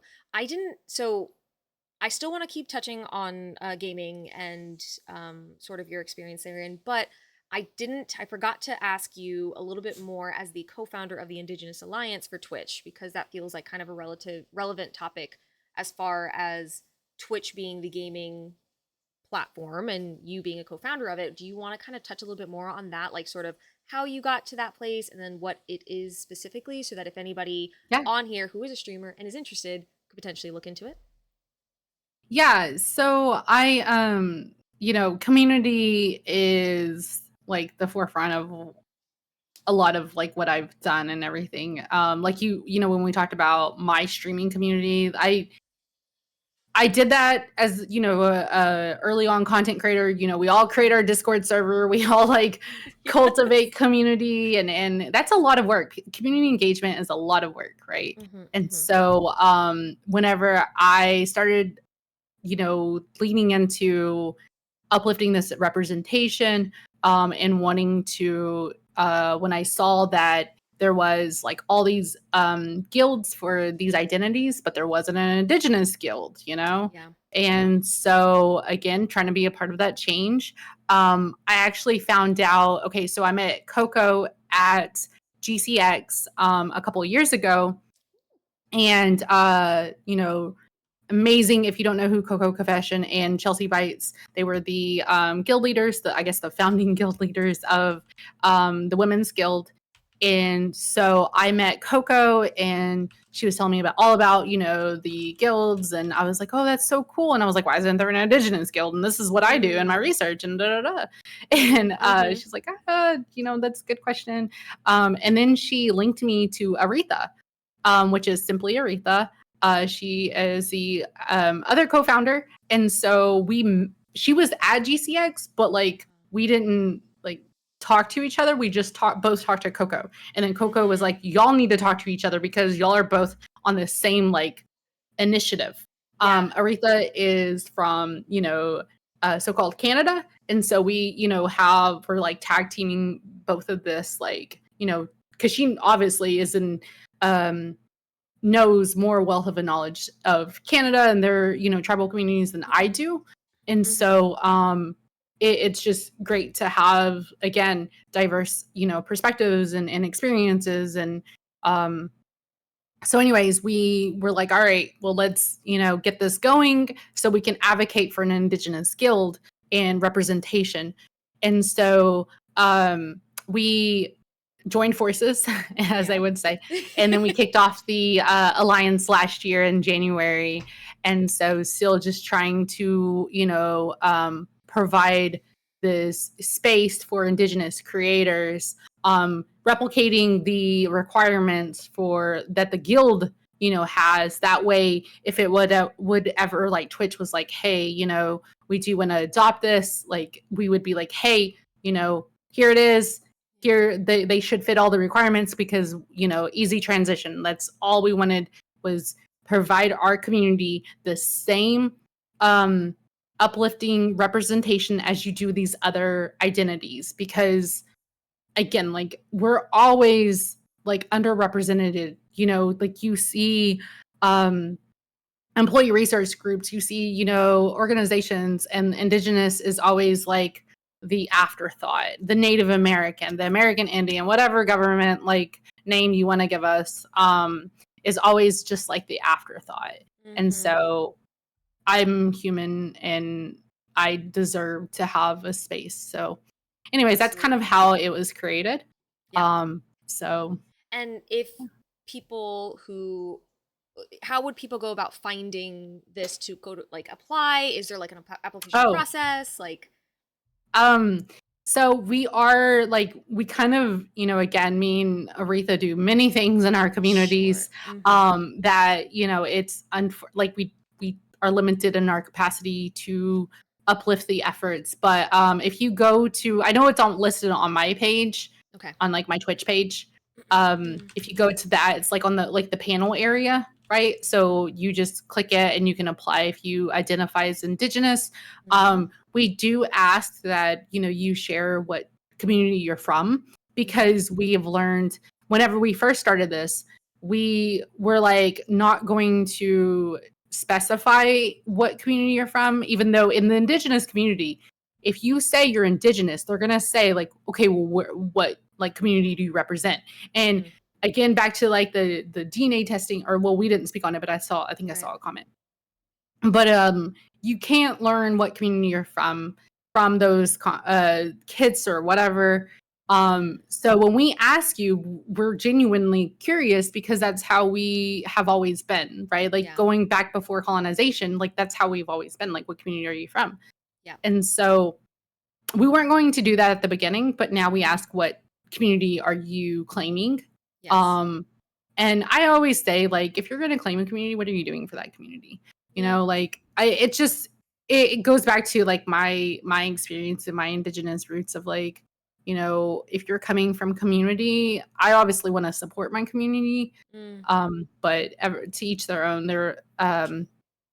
Everyone is, especially indigeneity and Indigenous identity, and that's kind of what it means, is that um, it's so complex because of colonization. Yeah. Like, you have so many factors that go into maybe why you don't know your Indigenous identity. Mhm. And kind of how we spoke about Spanish, I'm going to use that conversation Yes. right here. Yeah. How I don't know Spanish. And it was mainly because I was told, we got to learn English, you got to speak English. That's what you got to do in the schools. And so my parents didn't teach me Spanish, even though my dad's fluent in it. Mm. And again, that's a colonizer language. Spanish is not the language of Mexico. I just learned this the other day, that there are so many languages in Mexico. I don't remember the specific number, but, Mm. like, obviously Spanish is, like, maybe, I think, the first or second Okay. one, but, like, still, there's so many other languages that are being spoken Like, in regionally Mexico. and stuff? Yeah. Yeah. And so it is, when people say, "Oh, you don't speak Spanish, you're not Mexican enough," or whatever, and it's like, but you don't understand, because colonization tells us not to speak you know, Spanish. We're told to speak English in here, and so it was a factor that went into my Mexican identity. Yep. But I grew up like, oh my God, with the best you know, backyard gatherings, that you can imagine. And unfortunately, I kick myself to this day where I didn't eat the meat. Probably, I probably wanted like a little kid. I was like, Yes. "Where's the chicken nuggets?" Yes. Um, And you were the but same now person in that regard. I know, but they were eating so much good food because they would literally Yes. go get the pig and kill it like that day or whatever. And Yes. then like I Yep. remember it hanging in the backyard. Like Mhm. Mhm. I was rich in my cultural. Yes. I never had a king say yet. I was really sad about that. But we couldn't afford it. So Right. I grew up going to them though, and the dances and all of that stuff. Yeah. So I love my cultural, it was just part of who I am. But yeah, that doesn't define me not speaking Spanish doesn't define that I'm not Mexican enough. Mm. Um, so yeah. Which we did talk about this briefly off stream, but yeah, that is one of those difficult things. And so to that point, right? The Indigenous Alliance on Twitch, it is a factor of not only identifying as Indigenous, but having the community in which that you identify with. And I think like all of that culminates to this like feeling of, you mentioned it, like if that is the community you're claiming, what are you doing for it? uh, I would like to think, and please correct me if I'm wrong, it is not necessarily a means of ousting anyone. It is a means of Right. asking you to like step up and to like acknowledge like if this is something that you wish to claim, if this is something that you wish to identify with, like there are ways in which you can be Hmm. more almost like intrinsically a part of it, and so explore that. And so it's almost like a step of like curiosity of like you said, it is Mhm. just a matter of being curious, and that curiosity isn't necessarily supposed to keep you separate. It is trying to bring you closer to the fold, theoretically. Please correct me if I'm wrong though. Yeah, I mean, no, I think, and this is my thoughts on it too, right? Like Mm-hmm. this is where I just put that disclaimer is like if you're going Mm-hmm. to claim it, and it's also because I'm strong into my passion for Yes. coming from community, but understanding, reflecting on going back and figuring out like what ways can you support, because I mean like there's so many things that you could probably do to support your community. You just have to Mm-hmm. figure out like what does it look like for you. Yeah. And so yeah, definitely, again, like I said, if you're gonna claim it, and I do see that someone said an ad break, so I do have a Oh, video that I can send you, and while yeah. that ad break is playing, Yes, please, um, please. and that way you can like maybe watch it at a future time with your community if they're interested or whatever Please. about the indigenous identity, um, because it is complex. Let me Thank you all for that reminder on the ads. I do often forget about them entirely. Thank you, babe. um so yeah, there's one, and because it also touches on Oh, perfect. Okay. pretendians that is talked about in our community. Could you So repeat that one more time? It talks about pretendians, pretendians. that's a Okay. yeah, that's a term, especially in academia, that you will probably, learned and Oh, stuff that I like actually people haven't that heard of that, but please go on. Sorry. okay. It's big in like academia spaces, people claiming indigenous identity for maybe like Mm. grants and you know, Oh. spotlights or whatever, and then they don't like maybe they change who they come from based off Okay. of new evidence or whatever. Like they don't really know or something, or people there are actually people that go out there and look for these, individuals, Mm. and then, outs them. Mm. I again, whenever we cultivated, the indigenous science, we were like, we're not pretending hunters. We don't have time for that. Yeah. That's between you and creator. If you are faking indigenous identity, Mm-hmm. um, because I hope in your heart, like like that's what you're claiming. But Yeah. again, we understand that there's so much that goes into the complex identity because of colonization, and Yeah. so we want to provide space for that conversation. If you are unsure, reconnecting, just give us a little bit of of where you're claiming, and then we can go Yeah. from there.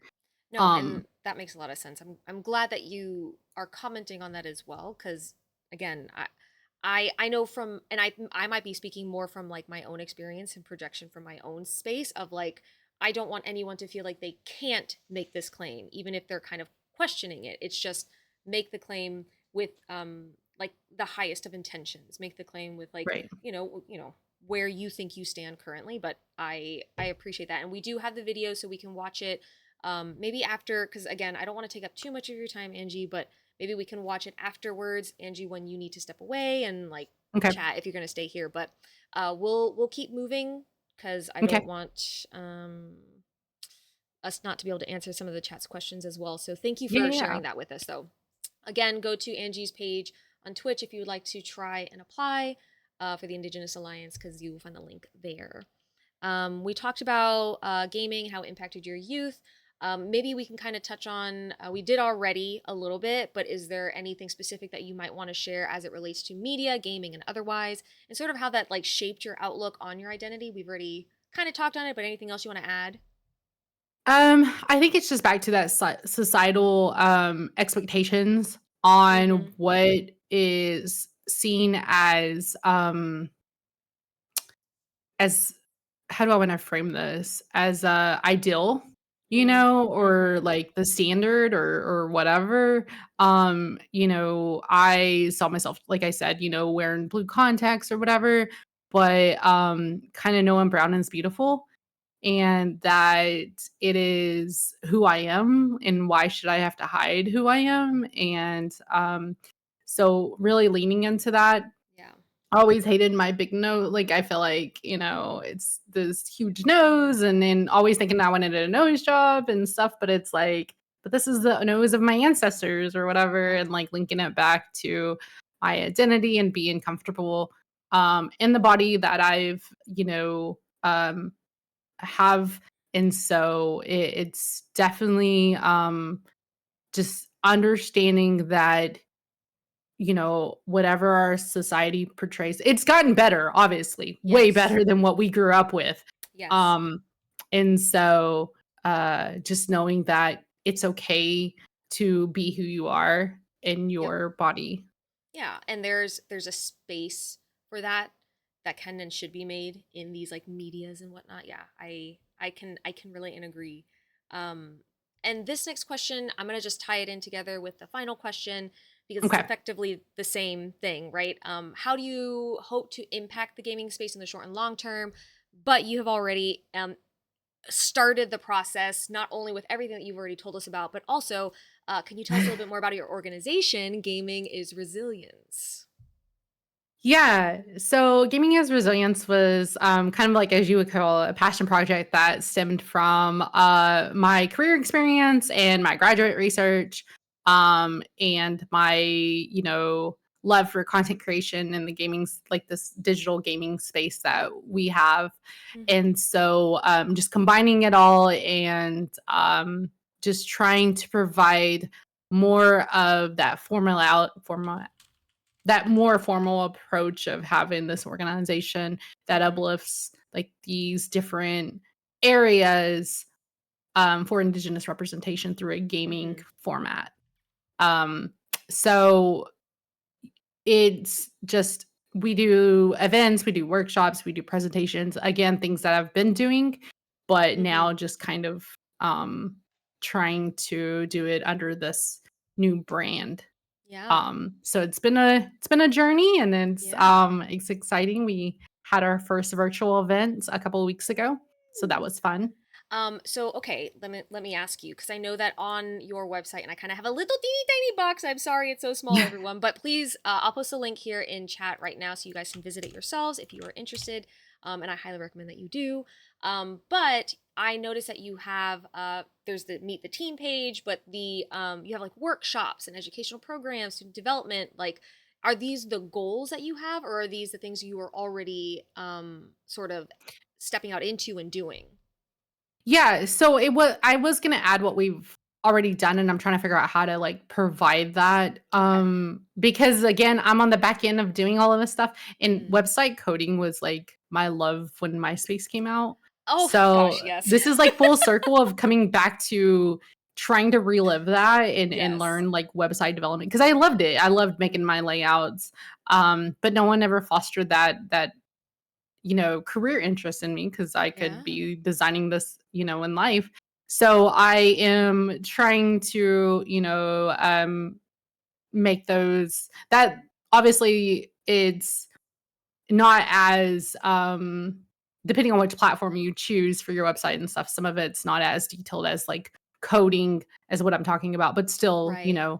trying to put the information out there. So I Yeah. say all that because I'm trying to figure out how to word, and show the impact that we've already done or I've Yeah. already even done in the community. But no, those are things that we want to do that we've already done Mhm. as well. Like I've Okay. done throughout my presentations and stuff, but it wasn't again like a formal um thing under gaming as resilience, but I was still doing it um and teaching people about gaming in a different lens so you Yes. can see it like, oh, there's actually are some benefits from this or Mhm. whatever. And then like I love event planning, so like doing community events and creating those spaces that are inclusive as opposed Mhm. to the gaming community as a whole is predominantly white males. Yeah. And so sometimes it can be like you don't like feel comfortable in those spaces. Yeah. And so trying to cultivate where inclusivity is at the, that you're expecting that from the event. Like there's going to be all kinds of different backgrounds there that you will feel comfortable. And so Mhm.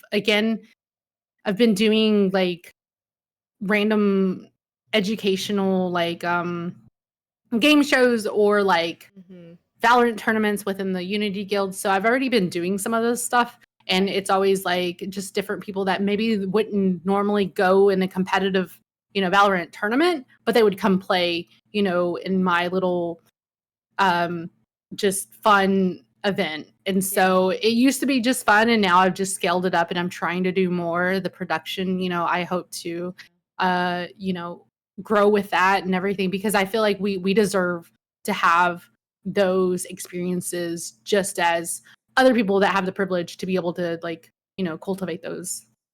Absolutely. Absolutely. And I love it. And I genuinely hope to see more of this in not only like seeing it on Twitch and whatnot, but we just went or I don't did you go to GCX this year? No. No? Okay.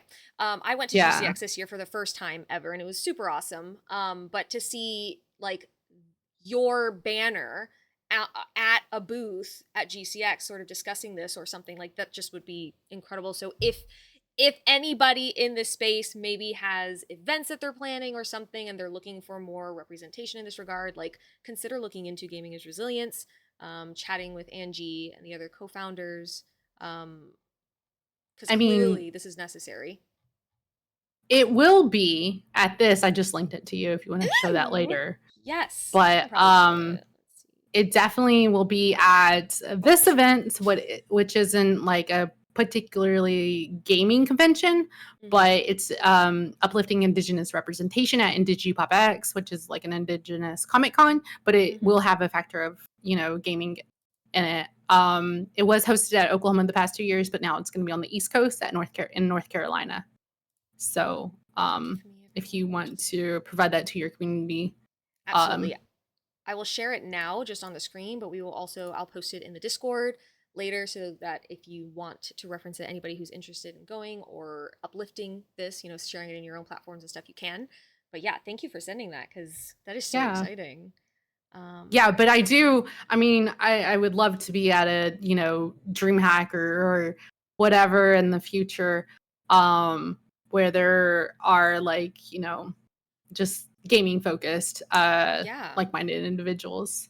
absolutely. Absolutely. And I genuinely don't see why you wouldn't. And while I don't necessarily have the experience with the rest of your team, I have no doubt that they also are a wellspring of information and knowledge and are going to provide this space with so much like I don't know, it's just it makes it richer, it makes the spaces richer. So thank you for sharing Sure. that with us.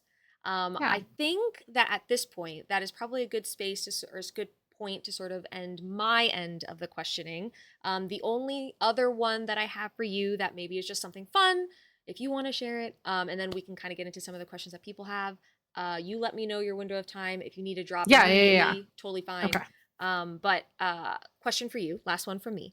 You expressed having over a decade's worth of experience in a broad range of work, this including your incredible list of organizations that you're a part of within your own communities. So, what would you love to accomplish with the next 10 years? You're gaming as both gamer, content creator, life. Woo. I always like those questions, like, especially during an interview. It's so weird to me, like, because my So neurodivergent weird. brain is like, I want to be honest and be like, I don't know, like, what do you mean? That's a good answer to Um, me. yeah, but interviews are like, no, we want to know like this and this about you, and so you have to format it in this way so we can Yeah. get a good feel of who you are. Mm-hmm. Um, but I, I, From like a place of I passion, right? Yeah, yeah, no, no, no, no. So I had to, like, fill out a travel scholarship once and, like, it, had that question. Ooh, okay. And so it made me really, like, put out, like, kinda like what they claim as those SMART goals and stuff, but to me, it Mm. was just like a map, right, of, Mm-hmm. my career, like, going forward and stuff, and so Yeah. on there that I haven't done is, like, a doctoral program. I mentioned that to you of continually trying to find one that I want to um, invest in because I say college is an investment. Make sure the program that you have is going to support your career goals. Make sure it has the support that you need for your particular like journey and your identity and everything like that. All those little bullets that you want to make sure you invest in Yeah. because it is definitely something that you're going to have to sit with for a while. Mm-hmm. So I say all that. So I'm trying to figure out which doctoral program I want. If that's in the future with this new, business, I am trying to get it going so I could provide more for my community. So I hope that it flourishes into something bigger. And I can employ indigenous creators. I can uplift indigenous, artists and tech and everything like that.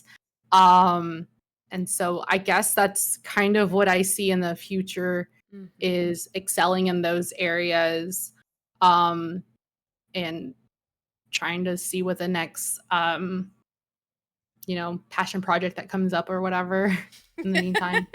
Absolutely. So I love it. Perfect. Brilliant. Mwah. I Amazing. saw So, I, like, touched on pottery once, and I was, like, looking at this mug, and I was like, "Ooh, what if I just again, I need to sit down and do it, but uh-huh. what if I, like, throw out a pottery, a whole pottery business or whatever?" No, I'm just kidding. Okay. I I can't even begin to express to you how much I relate to that, even if it is a joke, where I will look at things Oh, because I yeah. kind of find myself being a little bit I like lean towards being like an artist, and so I like making a lot of things, and I'll see textiles, I'll see pottery, I'll see anything, and I'm like, I could do that.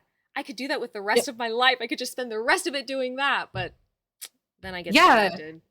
I have, like, a candle making kit that I Yes. tried to, I was trying to reuse Topo Chico, bottles Mhm. and make them into candles and stuff, Yes. and so I did, like, a couple, and I was like, "Okay, I don't this is just my neurodivergent brain, if it's out of sight, out of mind, right?" And Yes. so I need Yeah. a whole space for all of this just to be there where I can Yes. just get it and like, clean it and then put it back. But obviously Yep. in a house, like, you have to have, you know, extra spaces for all that. Yep. So, Yep. maybe one day eventually, with Gaming as Resilience too, is, like, a brick and mortar location. Think of, Ooh. like, a community center. So, Yeah. Oh my God. I love that. yeah. And genuinely, I hope that that is in the future for you, and for the Thank community you're you. cultivating, even though I know you said you're not necessarily, you have a community, but, okay. Perfect. Amazing. Let's go through and I'll ask a couple of these questions that people had in chat. Okay. Yeah, yeah, yeah. And then, just remind me if I forget. We definitely want to know if there are outside of the event you posted, you sent me the graphic for, if there's anything else that you want to share that you're doing upcoming or that you're like excited about. So let me pin this Hang on one. 1 second. Oh, you're Sorry. good. Take your time. You're good. We'll pin this question. Thank you all so much again for being here, for chatting. Apologies for not necessarily discussing anything with you all or kind of commenting on chat. As you know, we are speaking with Angeenoel today, so we are a little bit distracted. Welcome back. Okay. So the first question that we have, I've pinned it just in case you need to like reference it again, but it says the status quo has had Native American erasure baked into its DNA for a long time. It's a lot. Oh, that's not a question. It's a lot to unlearn for the majority of folks. Sorry, that is not the question. That was just the statement. Where is that question from Alex? Here it is. Okay, I'll pin this one instead. That was a very good statement. Okay. Though. So, and how did you find this grad school study process, specifically publishing, if that was a part of it for you, coming in a bit late? So I didn't publish anything. Like, the whole academia forcing you to, publish and all of that. I wanted to learn, obviously, because as you are a part of these spaces, then, your voices go into those areas of research or whatever. But my experience as like a graduate research assistant wasn't ideal, like what I wanted. And so I stepped away from that. And so I didn't get to be a part of any articles or anything, but it does give me I also like academia writing. Like I think it's a lot of jargon that is extra, which I get it, I guess to a point where you want to say things in this capacity. I don't know. I guess I'm just trying to give it some kind of excuse, but it really is just a bunch of extra jargon. Yeah. I like creative writing. I like adding, storytelling pieces or whatever, because again, that's part of my where my roots are, like Indigenous roots, or we're storytellers. And so my creative writing is different. And I haven't been a part of any publishing stuff, but I hope to. And I know that like especially Indigenous authors and researchers do get to a little bit of like people are starting to understand that we write differently. And so they're accepting of that. And so we get to add our storylines and stuff to that. But I just haven't been a part of that experience yet. But we'll see. We'll see. Yeah, and I know that for Alex specifically, he is pursuing his, I believe he's in his master's program as well. And so he definitely presents a lot of like his struggles and his difficulties with it. So I think that was very, a very pertinent question for him. I also, just as an aside, I also recently wrote a paper. It was one of my first academic papers for my mortuary practice class. And I was told specifically that while it was a good paper, there was a lot of flowery language in it. And I also come from the sort of my understanding cultural anthropology background where ethnographies are meant to be stories about, the people there are like introducing themselves to. And so I also felt very much like, I don't know if I can write without this. I don't know if I can write without the story elements or the like kind of like what feels right to me, but I digressed on that point. Yeah. And it like grad school writing really did help me as far as like lay out some things. Although it was hard, like, and I was explaining to you that it makes you, or at least my degree made me reflect a lot on my college experiences and stuff. And so that was a lot. Yeah. But it definitely, I think people's writings are different. And I saw this quote, and I don't remember like who wrote it on Instagram. I wish that I remembered the creator, but it was like writing. It said something about how I'm writing in a language that my ancestors didn't even speak, and that's true for me because my grandparents spoke my Chickasaw language, like, but they were also part of like resulting in boarding school. Like my granny went to boarding school, Mm, my mom went to boarding school, mm, and they didn't pass down the language. Um, so it is like a language, like English is something that like, we're still learning. mhm. So it's not like my best, like writing has never been my best, um, what do I call it? Like my best skill, you know? Yeah. And so, Mhm. and I'm okay with that. Like I'm Yeah. okay with not like being that's not my best skill. Mhm. Other people can have, if that's what they want to major in English and all of that stuff, then Yeah. hey, props to you. Um, and so because I also will say that I think it was my great grandparent like hired an English teacher because, again, wanting to learn the language and knowing Mm. how to talk to the white man and stuff, like that's what they had to do. Yeah. So, um it is just remember that sometimes like people maybe like that's not their first language, you know? Yeah. Yeah. So, That is an important thing to keep in mind. Um, thank you. The next yeah. question is from Tabs. And they have to lurk, so they might not be here, but they said, thank you so much, Angie. What's one of your favorite examples of Indigenous creativity, either in gaming or in life in general? Interesting question. Oh man. Ooh. I And mean, it's pinned if you need there's to so vote. much. That's Mm-hmm. such a like And again, the neurodivergency is like, I I don't know how to know, stop. yeah. I don't know which one to pick. The Because first one that comes to like mind, maybe. art is like the first thing that comes to my art. Because as you Mm-hmm. can even see behind me, I have like, Was gonna ask all about it, these but yes. indigenous artists that have, Mm-hmm. created this that I have like created the space. Um Mm-hmm. So our art, man, people are so artistic out there and it's so cool. I cannot draw, so I love that for them. Um, and they are like our media and entertainment, with that elevating with our voices is also Mm-hmm. a form of, creativity that I love. Because it's our humor too. Like you don't Yeah. get it, but we get it. And it's so great to see our people, having this good time that we understand. Um, so that's another form of creativity that I'm just enjoying seeing. Um, and these aren't just like little little movies or whatever that we've been a part of. These are like Mm-hmm. us taking back the narrative.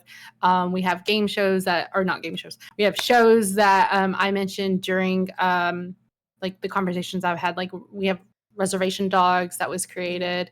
Um, we have um, big movies that we were a part of that, Mm-hmm. the voices, were they worked with community. So you have like Echo, you have like Killers of the Flower Moon, you have Sinners, Mm. that had Oh, like yes. Choctaw vampire or not Choctaw vampire hunters and stuff. Like that itself was so cool to see.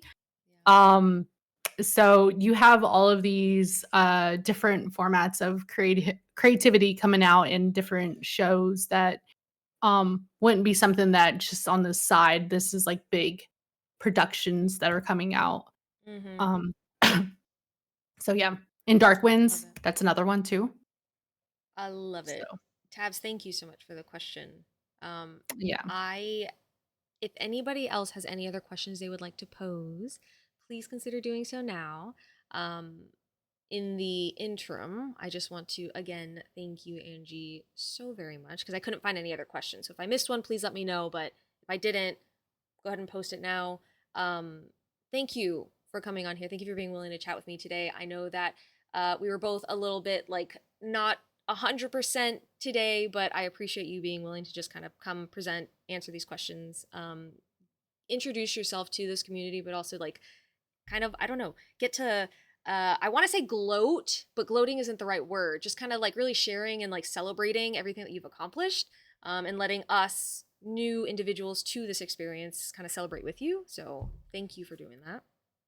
I'm glad you said that because I don't feel like this is like it's gotten me to this to be able to do this stuff because I don't do this for like clout. I don't do this for Mm-hmm. like fame or anything like that. I don't gloat. Like this is because of where I come from and, who I want to support and everything like that. Like I don't um it's genuine and authentic to me because Mhm. this is who I am. Like Mhm. and so I want to make sure it's respectful. And I knew you like I we go back from um I think the Hispanic Heritage Rate Train really helped Mhm. me connect with more, Latin guildies, and so that was our first Same. kind of, um, conversation and stuff, and then when you played Two Falls, like, that was another, like, I was like, "Oh, yeah, I've been wanting to play this game," and so, Mm. that's another creativity is indigenous video games, and so they worked with Good. a local indigenous community and got, like, artists and, composers for all that stuff within that game. Mhm. But there's other ones out there as well, Yep. that are coming out, and so I love all of the creativity of our people because 'cause we've always Yeah. been there and done this cool stuff, so Yep. Yep. We have looks like three more okay. questions. So Oh, we'll do okay. these three chunkers and then Yes. we will wrap things up. So the first one here we have from Henry. I have a question for Angie, if that's okay. Absolutely, Henry. When creating Indigenous content, do you find it difficult to find a balance that will draw in a general audience without losing too much of the Indigenous nature of the content? I mean, like, to me, anything that I do create is Indigenous content because that's who I am, and that's the same thing as, like, when people I see it in, like, forms of maybe, like, art or whatever, or, music and stuff, it's like, "Oh, this is an indigenous music," or whatever, and it's like, "Well, who says that?" I'm in like, if the indigenous person is making the form the the stuff, then that makes it indigenous. Oh, you're thinking more of, like, a stereotypical, like, perspective or whatever, you know? Mm-hmm. And Mm-hmm. so, I think I've had to learn one of the biggest things I've had to learn, like, to be okay with is like whenever I mention the fall off of people that aren't wanting to be a part of this conversation or like you explained Twitch in the more of that entertainment format Yep. and that and yeah, I see that like and so if they're not getting that entertainment and I get it, maybe like they just wanted me to play bad Fortnite or play bad Valorant or whatever. And now I'm sitting here mixing in talking about, maybe white supremacy or like maybe these systematic oppression that's embedded in our, our institutions or whatever. Yeah, that's probably not your content. Um, However, it is my daily life. And so how come you get like it must be nice to be like, "Oh, okay, yeah, I don't have to deal with this." To go and just, be in your little corner, but I have to deal with it on an ongoing even whenever I turn off the games, whenever it I use games to also escape as just as much as any other person, you know?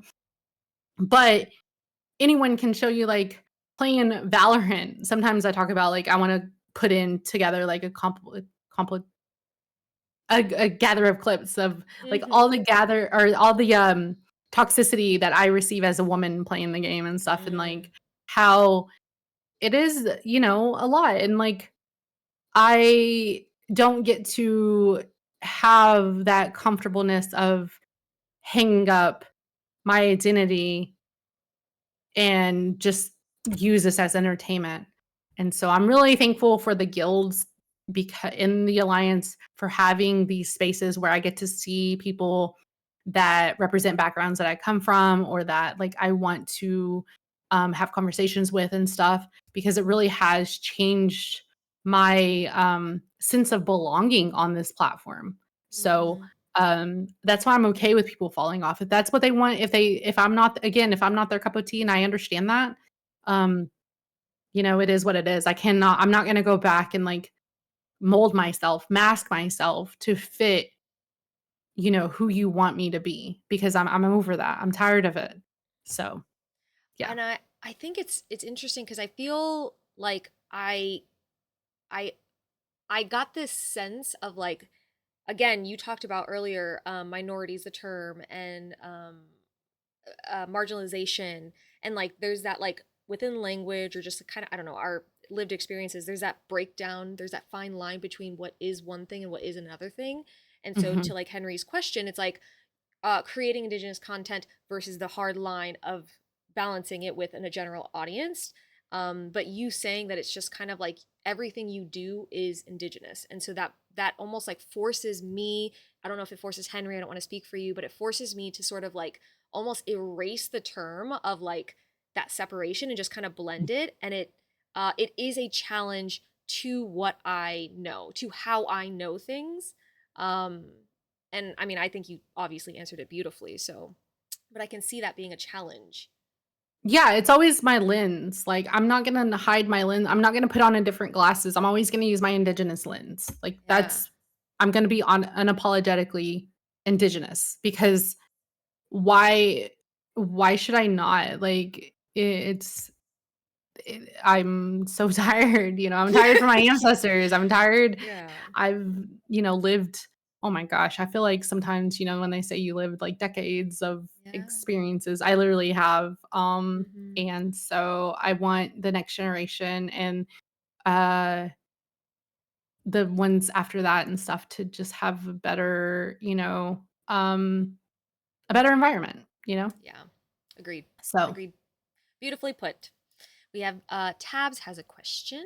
It says, okay. what's a strength from your culture that you see as a superpower?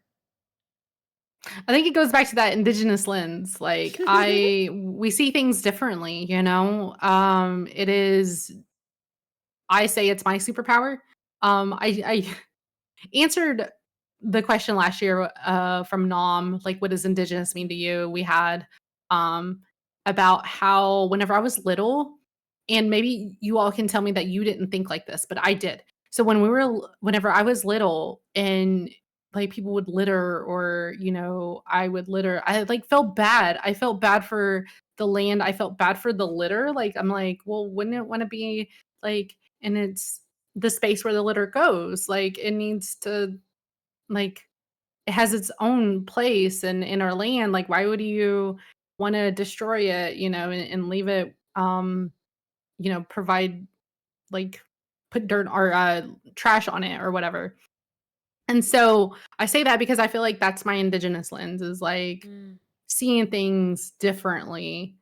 Could be also a mixture of my neurodivergent brain, which there's not a lot of research out there for even how much people from my community even have those diagnoses because that's a whole mm, privilege in itself is yeah. so it is maybe again society is built on a neurotypical standard, but like I see things differently and I feel like that's my superpower is I have relations to understanding that we belong to the land and like we're supportive of our relatives of our like all kinds of relatives, not just human beings but like Yeah. plants and animals and everything like that. Ooh, I resonate with that thoroughly as well. I love it. Thank you. And thank you, Tabs, for the question. Thank you, Henry, for the question. And Alex, the final question is a big one. Let's see. It just might be a lot of reading. It's probably a question to both of you, but what is your opinion on fictional cultures in science fiction, like Star Wars, Andor, Foundation, even Avatar, who have some aspects of indigenous culture to it? Do you think it's a lot of flashy surface level depiction of what the Western gaze sees as foreign culture? um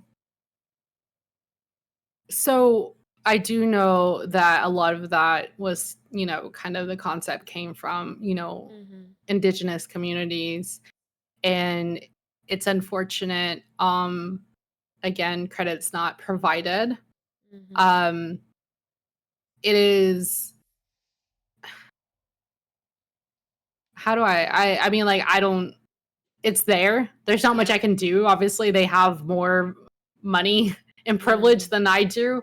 Mm-hmm. But I will say support indigenous futurism, Mm-hmm. and support indigenous businesses, indigenous creators, indigenous whatever, so that way we can be at that level to create our own videos, or our own movies about our indigenous cultural and futurism and like that makes me think about like the Coyote and Crow series of Mm. taking D&D but adding our spin of indigeneity into the storytelling role playing, game. Mm. So it's just kind of investing into um, Indigenous people as a Yeah, whole. I love that sentiment of it exists, it is there, but if it is that is born out of like interpretations of a culture, of an identity, of a people. If you support the people, can you imagine, like, if you thought Hmm. that was cool, if you thought Star Wars was freaking rad, imagine Yeah. what can be made from somebody who actually understands the intricacies, the complexities, the nuances.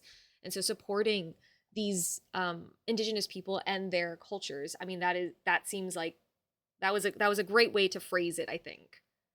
Yeah, no, and it's in Digipop X, I got to see like Princess. I'm gonna butcher her. I mean, like I've seen Star Wars, but I'm not like a Sure. big Star Wars nerd that where I know Is it everything about the um galaxy and beyond.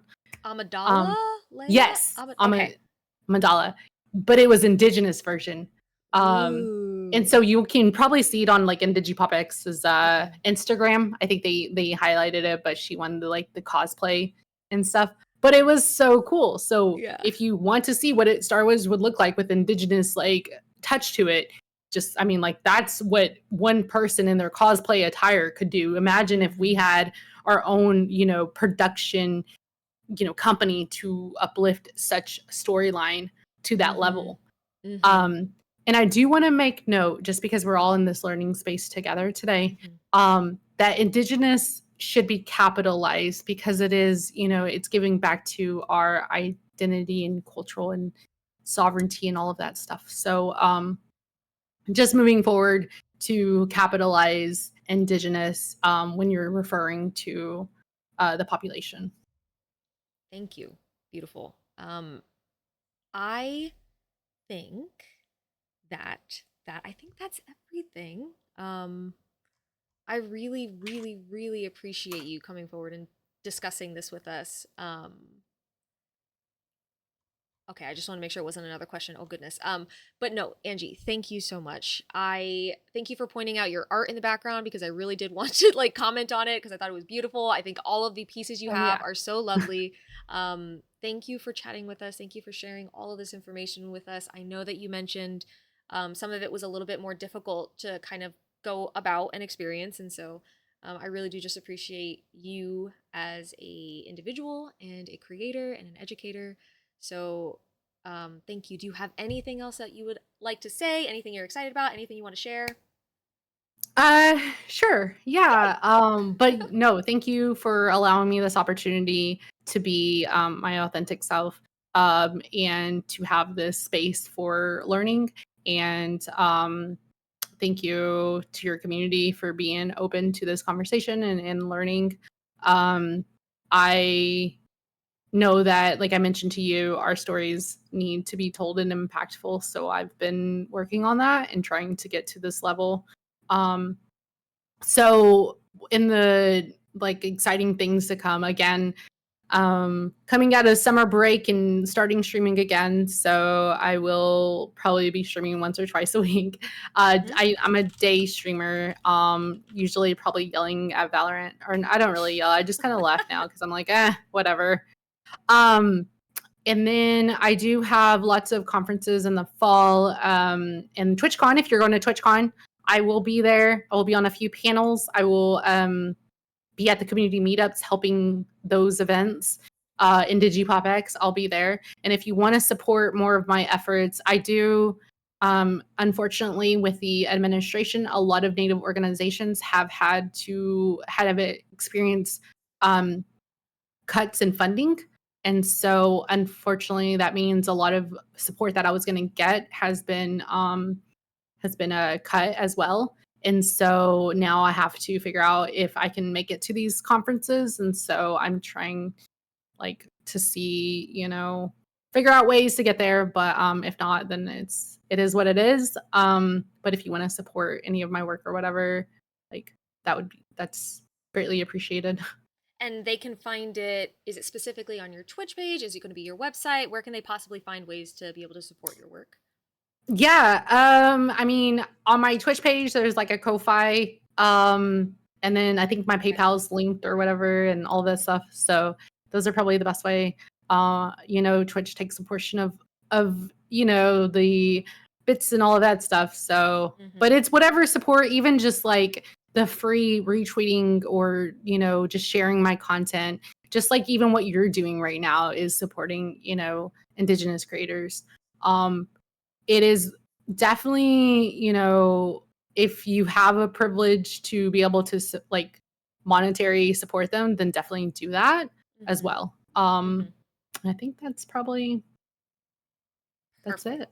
Yeah, absolutely. I am so grateful. I'm so thankful. Thank you so much, everybody. Please click. I just put it into the chat and I'll continue putting it into the chat.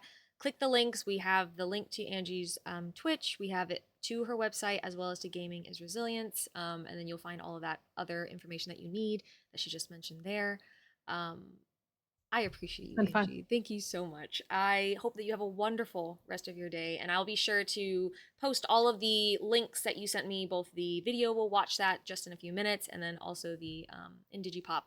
I'll post the graphic in my Discord and whatnot. So follow Yeah. Angie everywhere. I had her little banner on the side here saying where you can follow her name. Your name is the same on all the platforms, right, that you use? Yes. Okay. Mm-hmm. Okay. So it's Angie, Angee, two E's, everybody. Noel. So thank you so much. I appreciate you. I hope you have a marvelous day. I am gonna, if everybody on chat doesn't mind, I'll just take a moment. I'll go into a BRB screen. I'll say bye to you off stream ish, and then I'll come back. Okay, everyone? So give us just one moment, all right? Bye, Bye, chat. everybody.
Howdy, partners.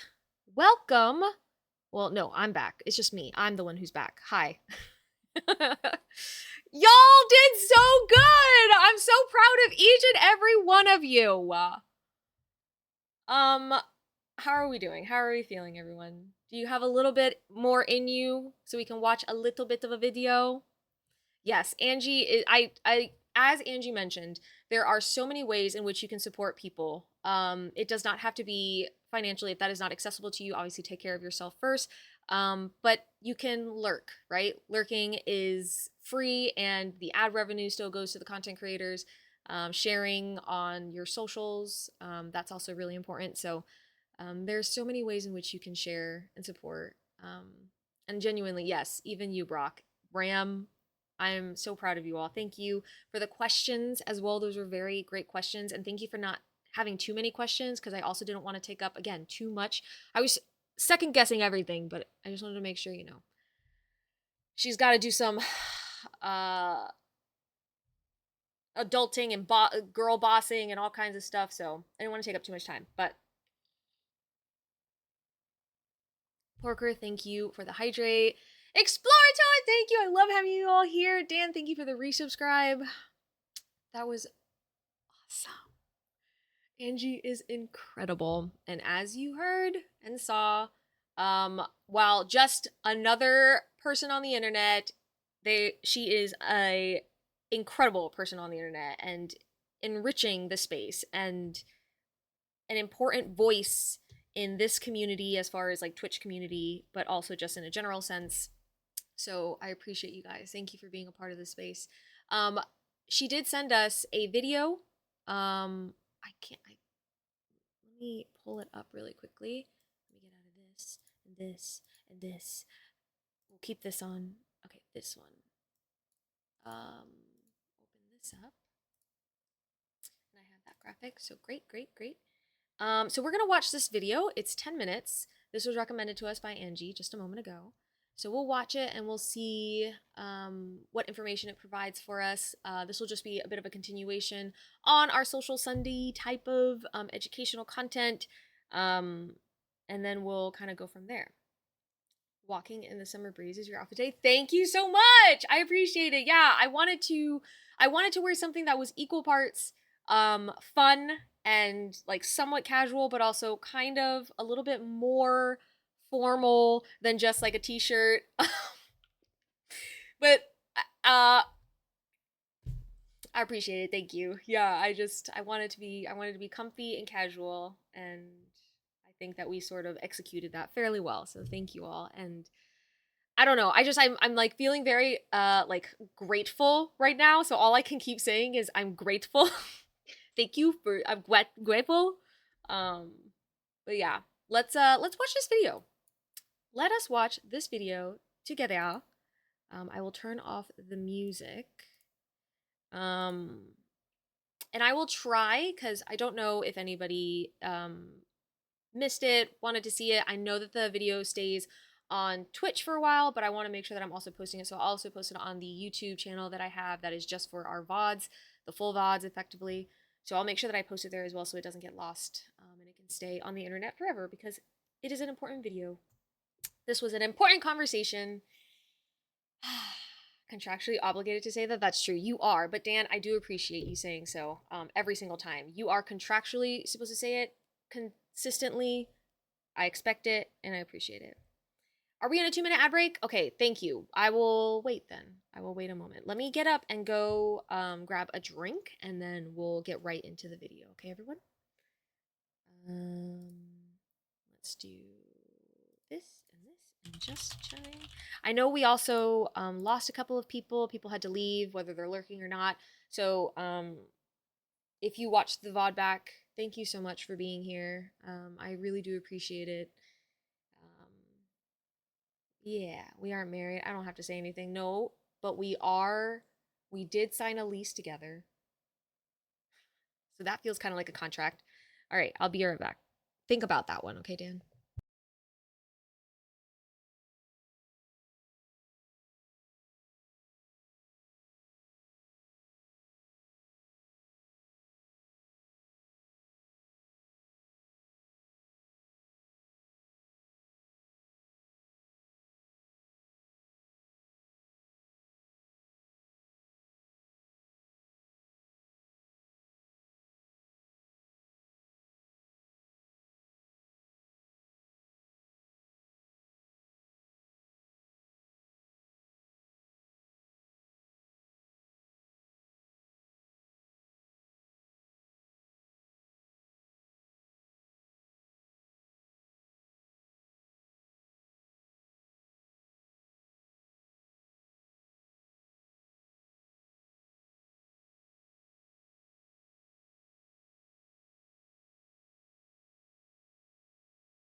Sus. Thank you, Ari. Sus indeed. I forgot the part in the lease agreement that talked about my necessary. Yeah. Oh, you didn't see that? I added it. I added it. Hi, Hunter. Welcome in the pre-prenup. Oh my gosh. All right, Ari, this is for you. Who else was in here? Oh Lord. Dan, can you, if you think about people to shout out, can you shout them out? Because there are plenty of people who stopped in here today who absolutely deserve a shout out, who are just delightful human beings. I enjoy and adore the people who are a part of this community. So we have a lot of content creators who come through and hang out with us. So please consider following them. Dan, also thank you so much for getting me coffee.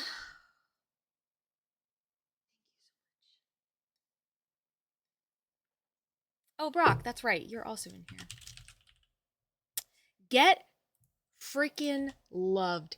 Get freaking shouted out, dude. Get freaking supported. Follow Dan. You can't. Oh, sheet. Oh, sheet. Here, I'll give you a shout out, Dan. There you are, love. Okay. We're going to watch this video. Dan, you were playing games and demos, Dan?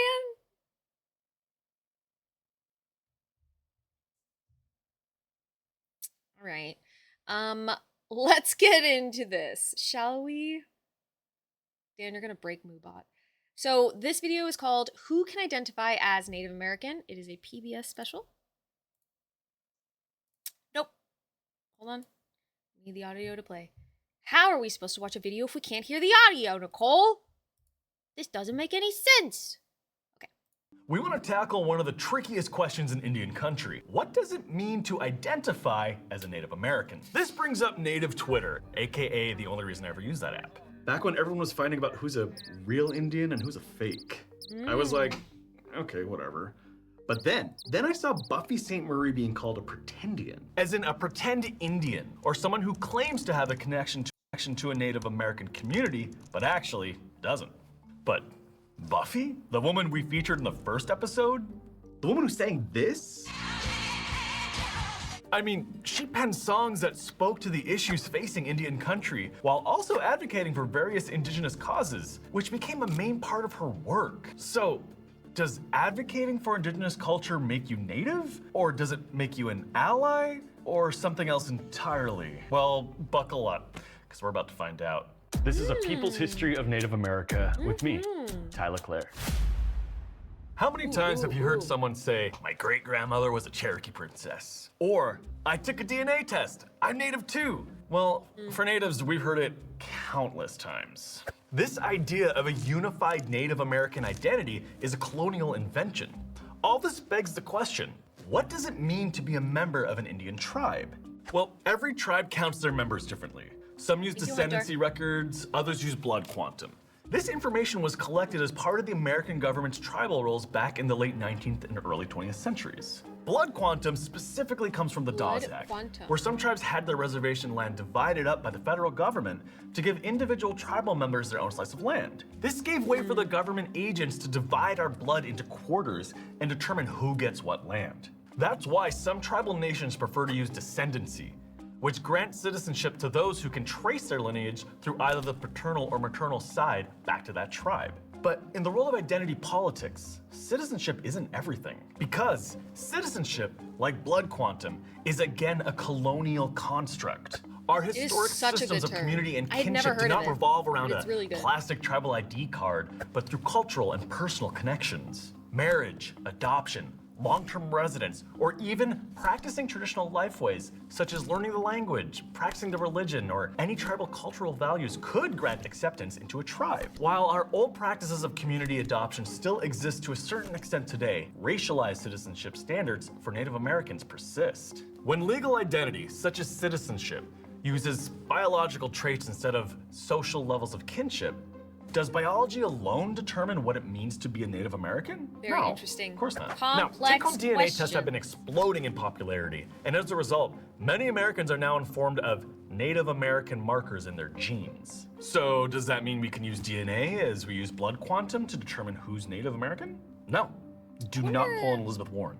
Those genetic markers are not exclusive to Native Americans, and even if they were, they have no indication of Sorry, which everybody. tribe you're related to, if any at all. DNA has no connection to any tribal culture or belonging. Blood quantum, despite being imperfect, implies a trackable lineage from generation to generation. For instance, tribal governments and communities decide who's a member of the community through blood quantum. The people not belonging to that tribe have to respect that. After all, tribes are sovereign governments and use citizenship for more reasons than identity. Citizenship determines a person's access to tribal lands, healthcare, and education, and sometimes per capita payments. The payments equate to a dividend of the profit from tribal enterprises. The majority of per capita payments to tribal members is around $1,000 per year. Considering that 1 of 4 Native Americans live below the poverty line, tribes must be judicious about who is entitled to these rights. So while citizenship is important to access the economic and political identity of Native Americans,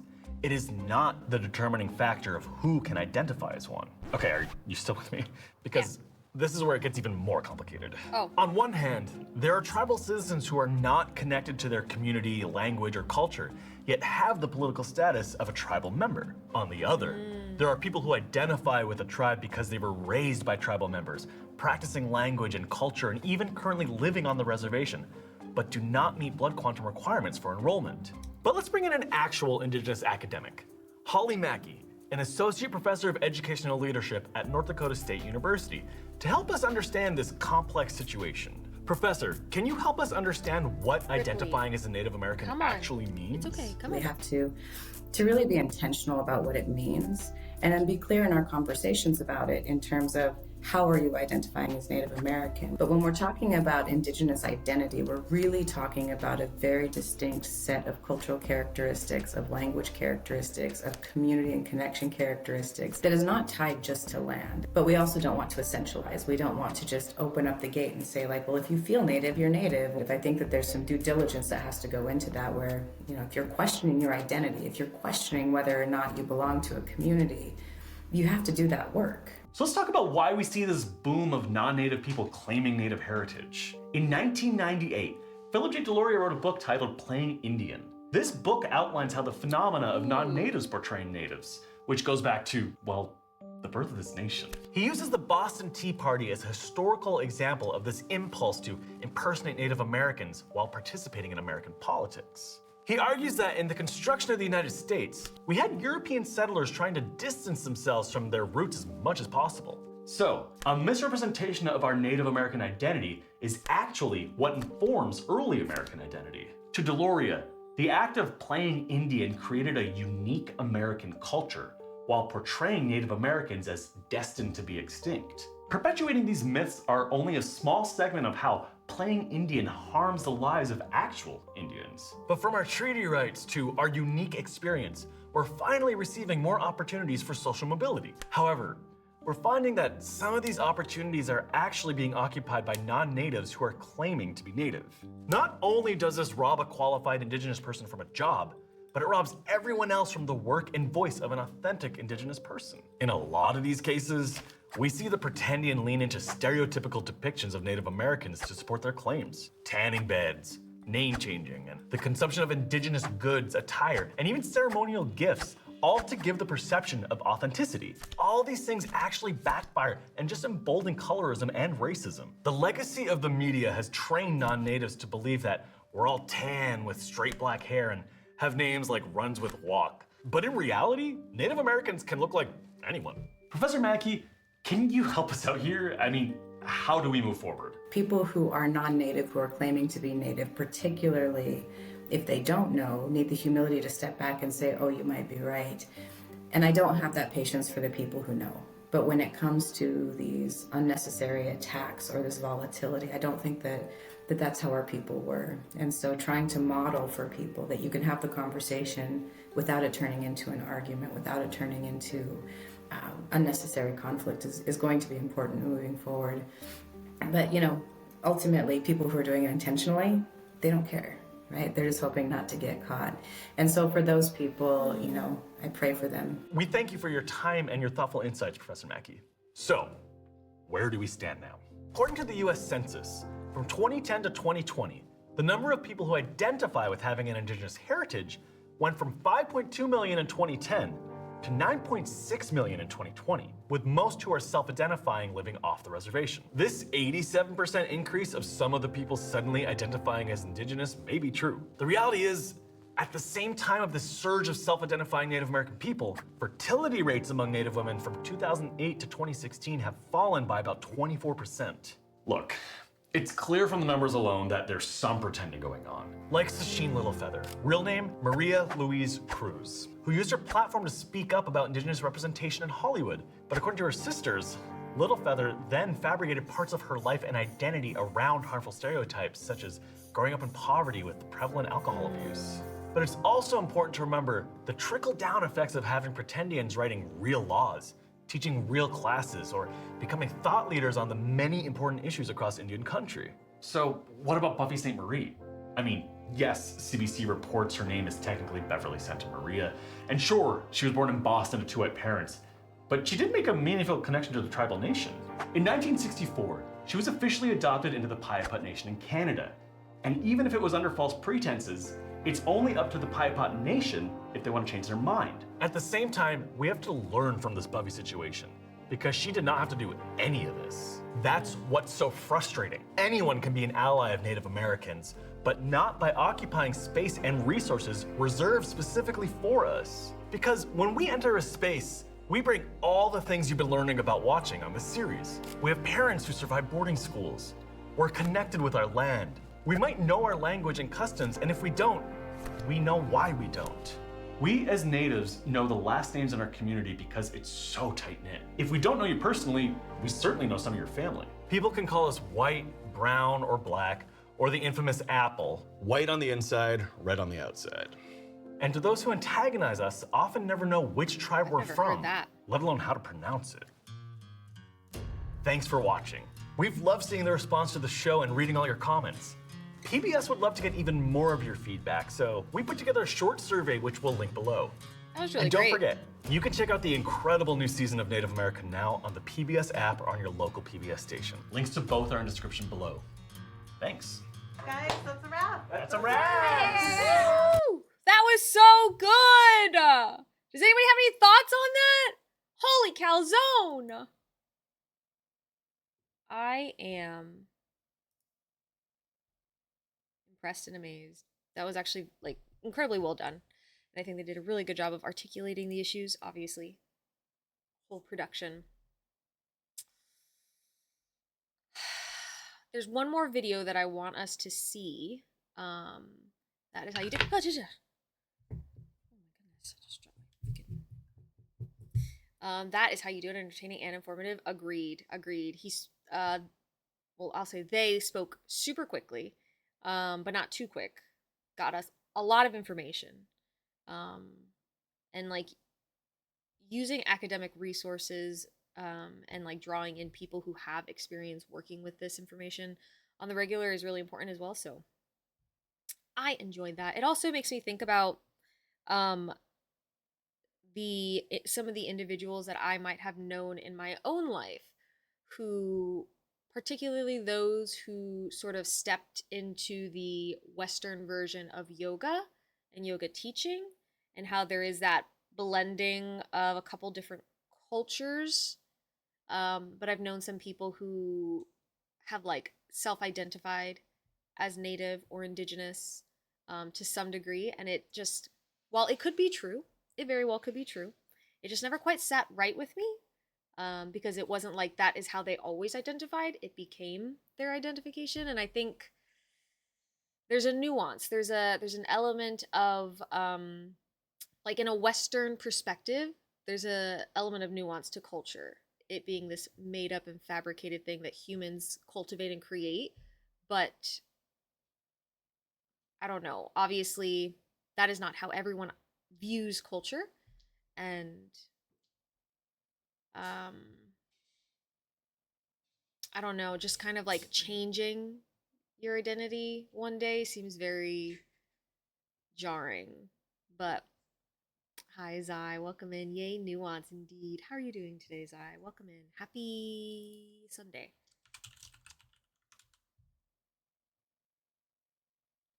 staying aware of these things, staying aware of the language we're using. I think it was really it was a good thing to hear that, you know, Angie prefers indigenous versus, as we saw in this video, native was used, right? And obviously, like, it can be used from all over, different people from different places of the world, but there are just different preferences for what language we want to use, or what individuals want used as an identifier for themselves. I'm good, just doing a lot of cleaning at the house to get ready for next week. What's going on next week? Oh, is it family coming back? Because I know you mentioned that family was making their way back and you're gonna have a dog regularly. I have one more video that I want us to watch, but I want to make sure that at the end of it, okay, yeah, okay, we should be able to do this. Fine. So this is the Choctaw Stickball, the game that Angie mentioned that is being made or was being made. So we're gonna watch this. I think it's another 12-minute long video, but it's the making of this game. So we should take a moment, watch it together as a community, and then is it? I think it's this one. And then maybe we will slowly begin to wrap up stream, and we'll send everybody off to somebody else's house. Nope, Ripley, please. She heard it. She heard the storm. A lot of pretenders appear to think there's no culture in their own ancestry.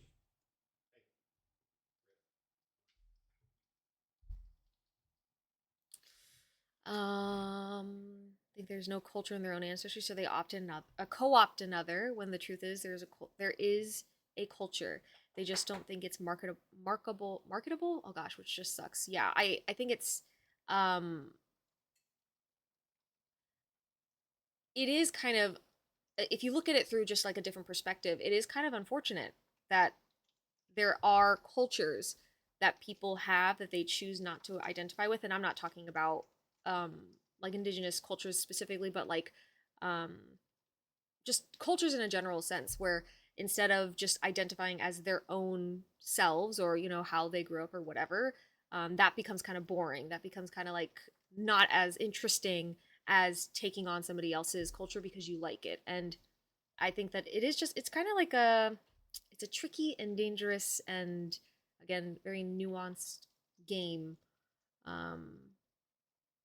to sometimes, I say game because I'm looking at the game, but just path to walk, I guess. Because like, yeah, culture all over the world can be enriching and fascinating. Hi Kai, welcome in. Good to see you. I hope you're having a good day. We're supposed to get storms and it hasn't rained yet. It's just gloomy and warm. I live in Florida, so we get storms all the dang time. Particularly during the summer, and our dog Ripley, she's a pit mix and she does not like them. So anytime we get some rain, she freaks out. She freaks out. I hope you get some rain soon, though. I don't know if you guys need it in your area. We have been needing it pretty desperately over here, so I hope you get some soon. I hope the clouds open up. Have you ever seen... Oh, and I saw... Yes, please go and follow Angie again. Angeenoel is who we spoke to this morning, if you're just kind of tuning in. And we had a really, really great talk about her lived experiences, so definitely go and check her out. She will be picking up streaming again soon, so do the thing. Have you ever seen the 2002 movie Wind Takers about the Navajo Indians using their language as a coded message in World War II? I've never seen that, Matsuma. I don't know if I've heard of it.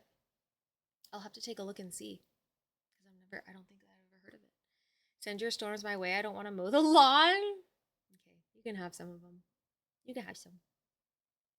Hi, Magnets. Welcome in. How are you doing today? Good to have you here. Let's see if this audio will play.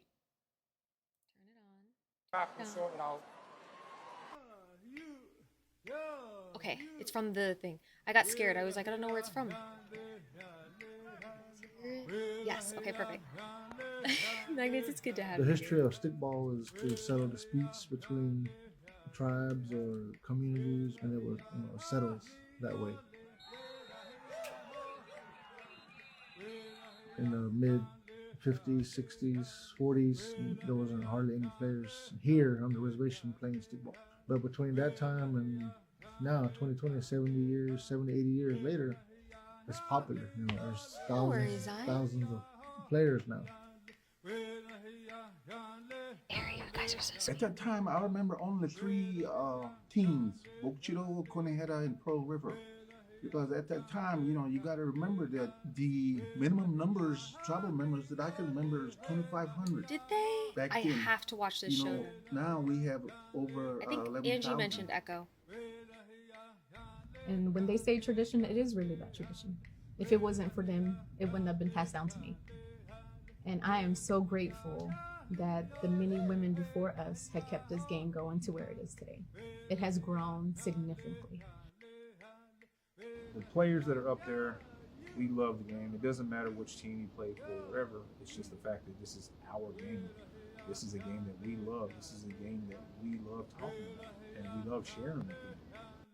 It's not. I didn't know if there was closed captioning. Apologies on that. Outsiders to come and watch, and just to get an insight of a different sport. It's almost like football and lacrosse. Watching a live stickball tournament is unlike anything I've ever seen. Honestly, standing on the sidelines of a stickball game where you have like 60 people rushing after this thing the size of a golf ball is super intense.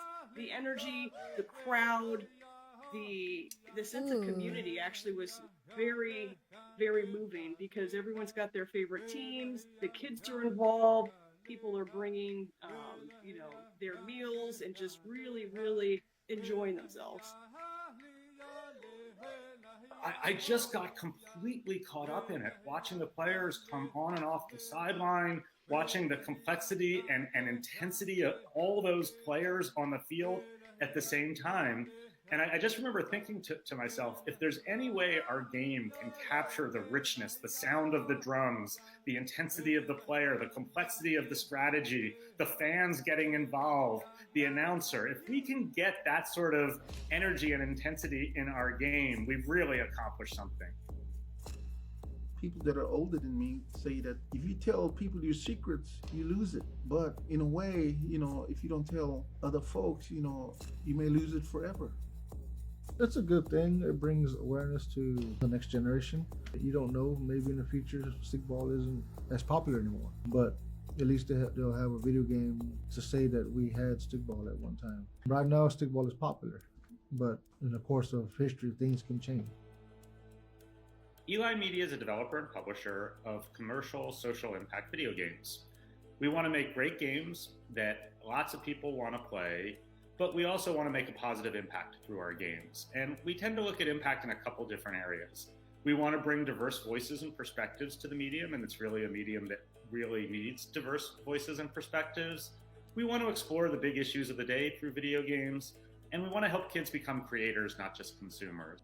Eli is probably best known for our game Never Alone. We were approached by an Alaska Native tribe, a pioneering tribe, the Cook Inlet Tribal Council, who wanted to make a video game that truly shared and celebrated their culture with a global audience. And they wanted it to be a profitable investment. And we spent a long time with the tribe working through how to accomplish that. And we developed an inclusive development process where we didn't make a game about the Alaska Native community. We really made a game with them. Everything was done inclusive every step of the way.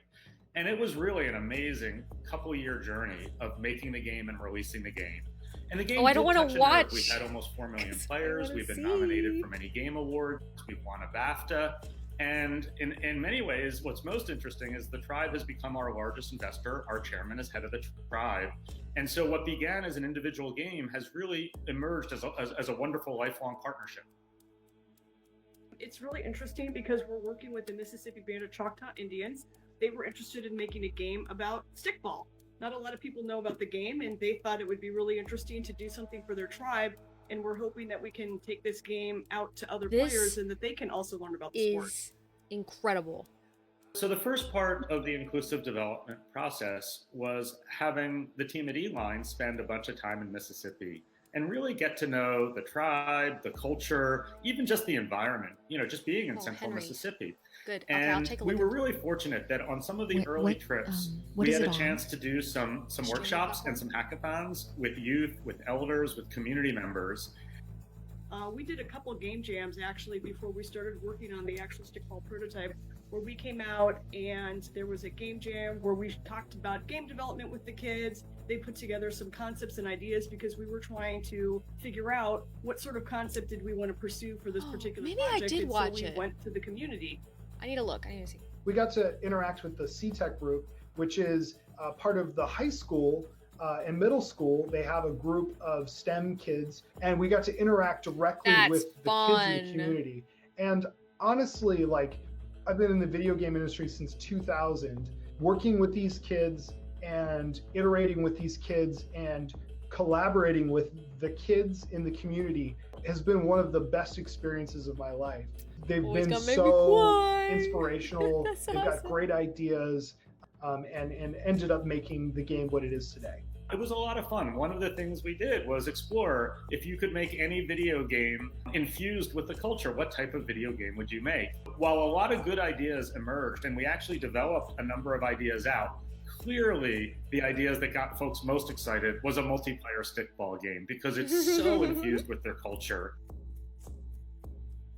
Things about working on a project like this is not only do we want to entertain people, we also want to educate them about cultures and other things that they may not be familiar with. And so part of what we do is we create videos. They're called cultural insight videos, and they will help educate people about the history of stickball, the modern traditions in stickball, offer an insight into the Mississippi Band of Choctaw Indians. The tribe is super involved in all aspects of the game to make sure that we are being very authentic and representing their culture. And so they have a say in the costumes, in the environments. They've been playing the game and play testing it and giving us feedback on the stickball mechanics. One of the things I'm most excited about the game as it's progressing is that we actually have two modes, and they're both really fun, but they're different. We have a modern mode, which is played in Warrior Stadium, where the stickball finals are played, and the players are human, and it really feels and looks like the current rules. We don't have 30 on 30. Maybe one day we will, which would be really wild. But the game really feels like stickball as it's played today. And yet, as we got to know the culture and this rich history and the stories, working very closely with the tribe, have developed a mythical mode that adds all sorts of new mechanics, characters that are building out of the core stickball rules and mechanics, but infusing the stories and cultures. And one of the things that we came across was a George Catlin painting, a person who was dressed in the Choctaw stickball attire. We saw this image, and this image of this man is so striking. The concept is what if he had superpowers? What if he was imbued by the spirit of the horse, and he could jump really high, and he could kick off the ground, and he could use his feet to trample through his opponent? So cool. And we started rolling from there about taking these characters and imbuing them with the spirit of the animal. So we looked to the animal world, and we've decided that, well, we want somebody who can take him down. So we looked at the Mississippi black bear as the next reference. And so the black bear is this monster of a man, barrel-chested, and he can basically utilize a bear claw to kind of pull characters towards him, but knocks you down and takes the ball from you and runs slowly away because he's a bear, so he can't move as fast as a horse.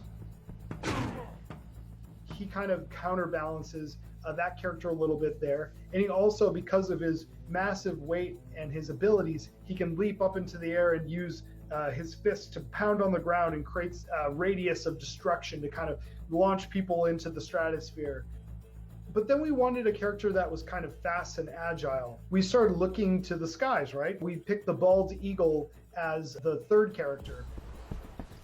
So the bald eagle is super fast, super agile, but he's very flimsy. He's kind of easy to take down. But if he can get out of your grasp and get away, he can run away with a breakaway with the ball. So he has the ability to glide through the air, and he also has the power of the eagle to blast off in a direction. And he also has the ability to use his eagle talent to kind of snatch the ball out of the air and bring it back to him when it's freed. The idea is to build these characters that can kind of counterbalance each other.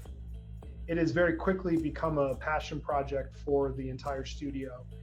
We're just, so excited about the game, and we just can't wait to get it in the hands of people. Before we get into it, is there an element to that is like, because I know that for like other identities. We have to check that and see enough. And then we'll stick them on.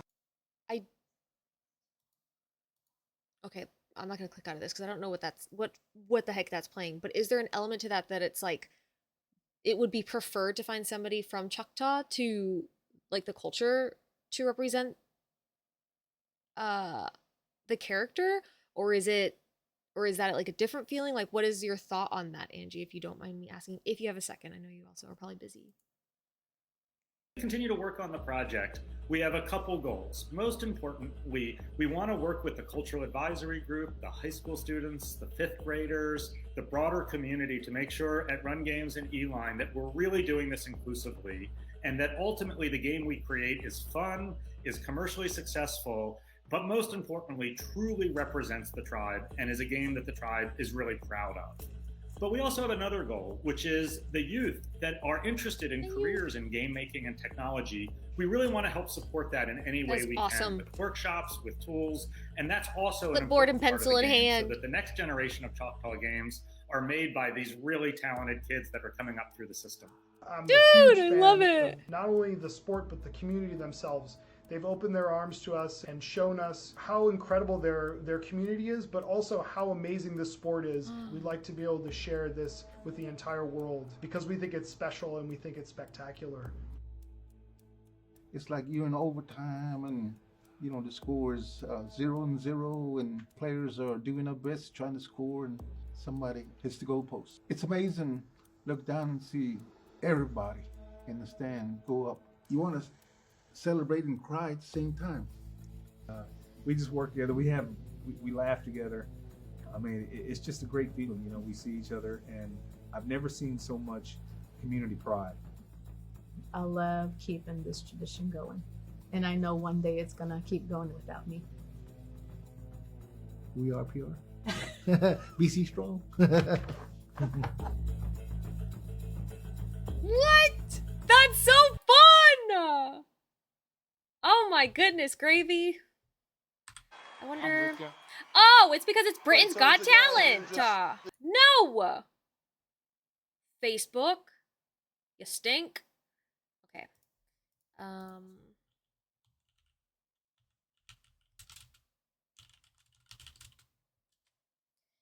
But I don't know where the Choctaw actresses are, and I would be wondering if I were leading that project. And I would be, I see. Yeah, that's fair. I was wondering if maybe the video game was already out, but maybe I missed that. Let me put this down. I haven't seen the series, and I'm not a big Marvel nerd, so I wasn't sure.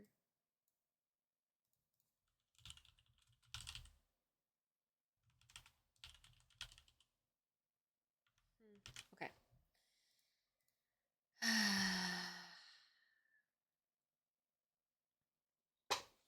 We are learning here. I need to watch the show because I've actually genuinely, I don't think that I've heard of it, but I want to watch it, so I will definitely take a look at it and see if it's on Disney Plus. That's freaking radical.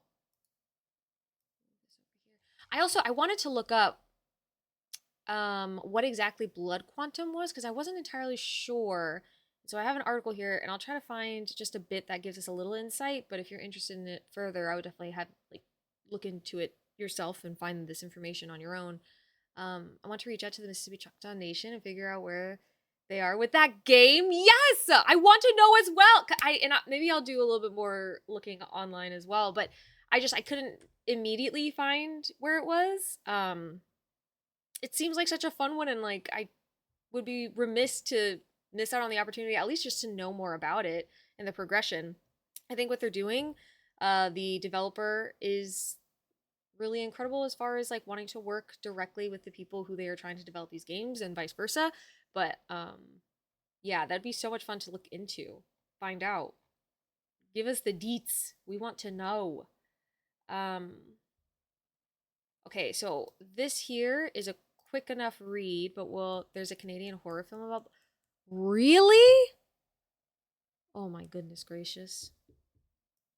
Have you seen it, and is it good? Like a good representation? Obviously horror, but the retelling of. Okay, this here says, and if it's incorrect, I'll try to like cross-reference it, but this is from NPR. It's by Code Switch. Kat Chow is the author. Blood quantum simply is the amount of Indian blood, in quotes, that an individual possesses. The federal government, and specifically the Department of the Interior, issues what is called a certified degree of Indian blood, and that is a card similar to an ID card. So the way that blood quantum is calculated is by using tribal documents, and usually it's a tribal official or a government official that calculates it. But really, it's a mathematical equation. So the quantum is a fraction of blood that is derived going back to the original enrollees of a tribe who were counted on census rolls, and then their blood quantum was documented, and usually those original enrollees have a full blood quantum, typically. I haven't watched it yet, but I need to. Okay, I also need to watch it. That sounds... Based on that alone, this little quote alone, to base a horror movie on it, I have to see. It has got to be very jarring. And hopefully there will be some good like representation in it. Blood quantum emerged as a way of measure to measure quote unquote Indianness through a construct of race, so that over time Indians would literally breed themselves out and rid the federal government of their legal duties to uphold treaty obligations. This is a quote from this NPR article, which I will post here in the event that anybody needs or wants to read. But I just wanted to get a little bit more of an understanding, just because they were talking about the difference between taking a DNA test and then the blood quantum, which now this makes a lot more sense. But yes, okay. That, I think, is everything that I wanted to touch on today. I feel very pleased with the conversation that we were able to have today. Just read the synopsis and I need to see it too. Uh-oh. Okay. And now we need to find our way to a new space. If anyone, Angie included, if you have a Twitch streamer that you know who is online right now and you want us to raid into their space, I would love to do that. Keep me posted, and while we are kind of waiting, I'll just go through and make sure that I didn't miss anything as far as people saying hi. I know that perfect. The other perfect. Let us do it. And you said that was what's her full Twitch name? Or their full Twitch name, pardon me.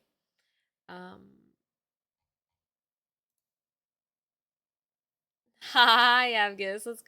We're gonna go to Angie's recommendation, just because Angie was not only our guest today, but also is talking about sending us over to a co-founder of the Alliance, the Indigenous Alliance for Twitch. Simply, that's what it was. I wanted to say original Aretha, but Simply. Okay, let's do it, friends. Avgus, it's really good to see you. Thank you so much for coming in here. Angie and friends, I appreciate you all. Thank you for making this Sunday so wonderful. Such a very good conversation was had today. Definitely not biased. No, of course not. Why would you? I appreciate you all so much. As a reminder, we are still raising money for cultural survival. So they are an indigenous-led organization. Their work is to elevate, uplift, and advocate for Indigenous voices and communities, politically, socially, and they've been doing this, I believe, for over 43 years.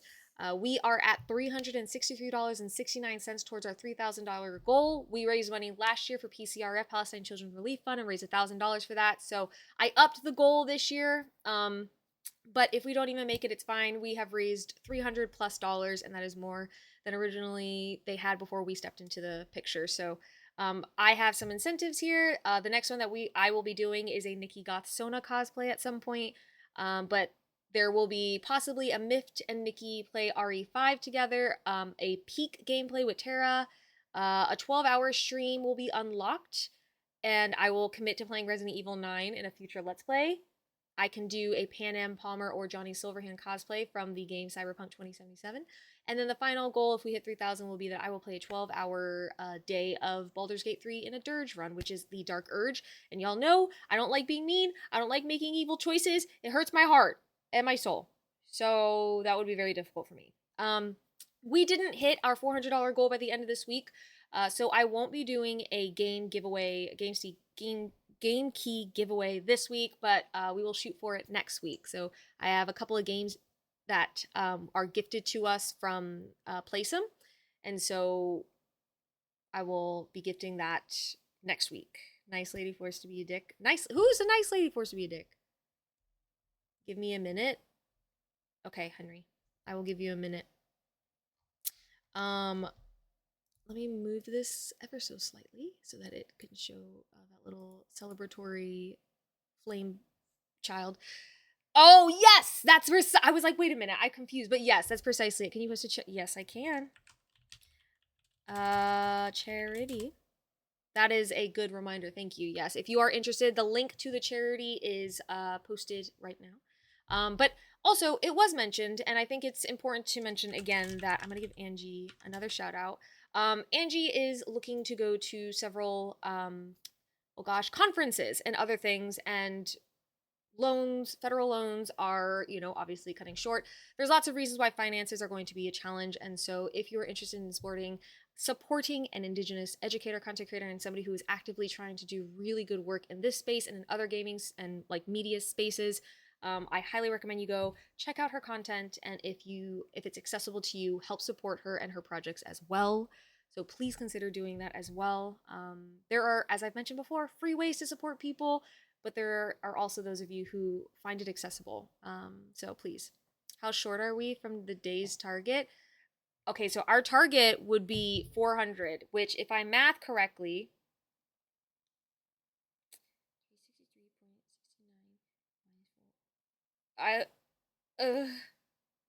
$36.31. That's what it looks like. We would be short. Let me go here, please. I was told that I was given stuff, and I need to now make sure that it is still in there.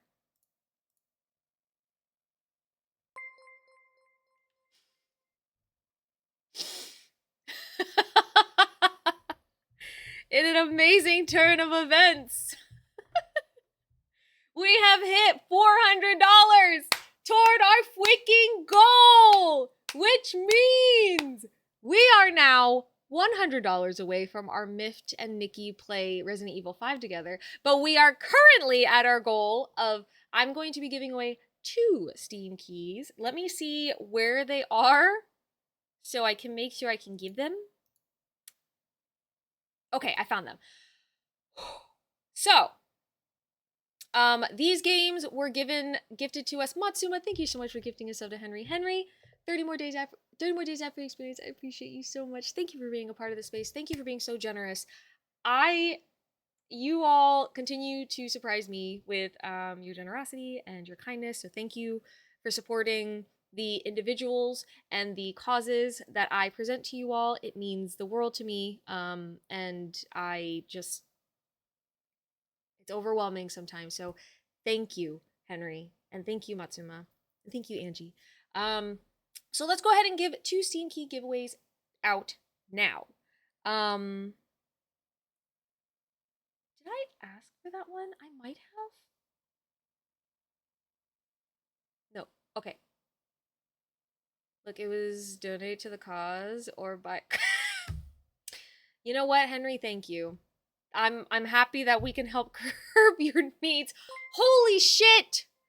Brock! Oh my god, I'm sweating now. You guys, we were just about to leave. Please, somebody go. Angie, make sure Aretha isn't leaving. Please. I want to go send love that way. Please don't. She can't. They can't go leave yet.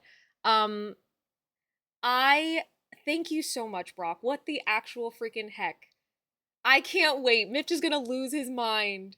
You all are so amazing. Kelky, thank you so much for coming in here. How are you doing today? We are thank you.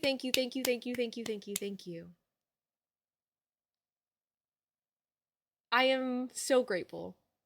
Let's do two Steam. Wait, how many do I have? 1, 2, 3. We'll do 2. We'll keep it at 2. Because then I'm gonna not have anything for later and I don't know what to do with myself. So we're gonna give away 2 Steam keys. Good, just got up. How you doing? Thank you for the shout out. You're so welcome. I'm doing well. I had an amazing day today. We got to interview Angeenoel today. We got to talk about all kinds of really wonderful things. I'm overwhelmed and flushed with nerves. So I'm going to just try and push forward. We are going to be wrapping up stream here shortly, but yeah. I don't play on Steam, so don't give me. Okay, sounds good. But I have to do the giveaway, so just don't enter, okay? Unless you want to enter, in which case I don't know what to tell you with that. Giveaways. Okay, so the first game that we are going to be giving away today is going to be, and they're not like, massive names or anything, but there are games that you might not have had an opportunity to play. So consider joining.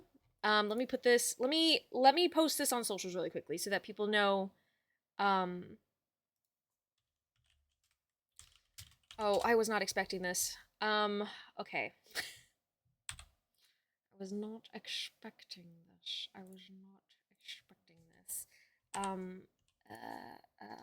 We just hit our $500 goal. Oh my god. For charity. Get in here right now if you wanna win a Steam key giveaway or no worries. Thank you so much, Kelky. I appreciate you. Have a wonderful rest of your day. Thanks for popping in. And have a great rest of your morning too. I know you said you just woke up. 4. We're gonna do Hue. There's a game called Hue. And we'll do Bendy and the Ink Machine. Hue and Bendy and the Ink Machine. Some of you might be super familiar with these games. Some of you might not have ever heard of them. They are going to be Steam keys, so if you are interested, Hue is a phenomenal game. Play the shit out of it on PS4. Yeah, and so, again, I know that these might be a little bit older games, but if you're anything like me, you have a backlog of 1 bajillion games, and you have not, you've probably seen this on your wish list and you haven't purchased it yet, so maybe you'll be interested and you want it. But we are going to host this now. Let me also post it in the Discord. Friends. Oops. We just hit 500 on our charity goal. Get in here for Steam key giveaways. Hue and Bendy and the Ink Machine. Okay. So let's go ahead and start this. The first one is going to be for Hue. I will make the giveaway post now, and I'll tell you how you can enter to win. Type a keyword in chat. Let's have you guys do this. It's a clever puzzle game using color, and it starts. Yeah, I'll pull up a video for it as well, just so that we can kind of get a look at it. That way everybody can see what's going on. I think that's all I need to do. Yeah. Okay. Okay, so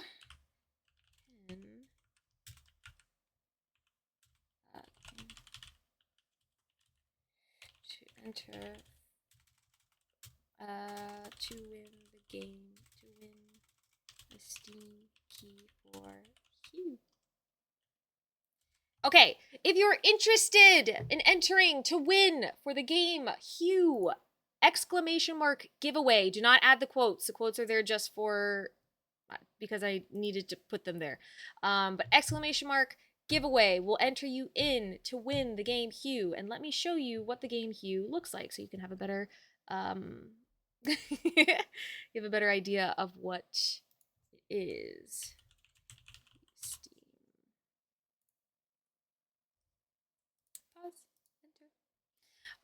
These Steam keys were gifted to us from Playsome.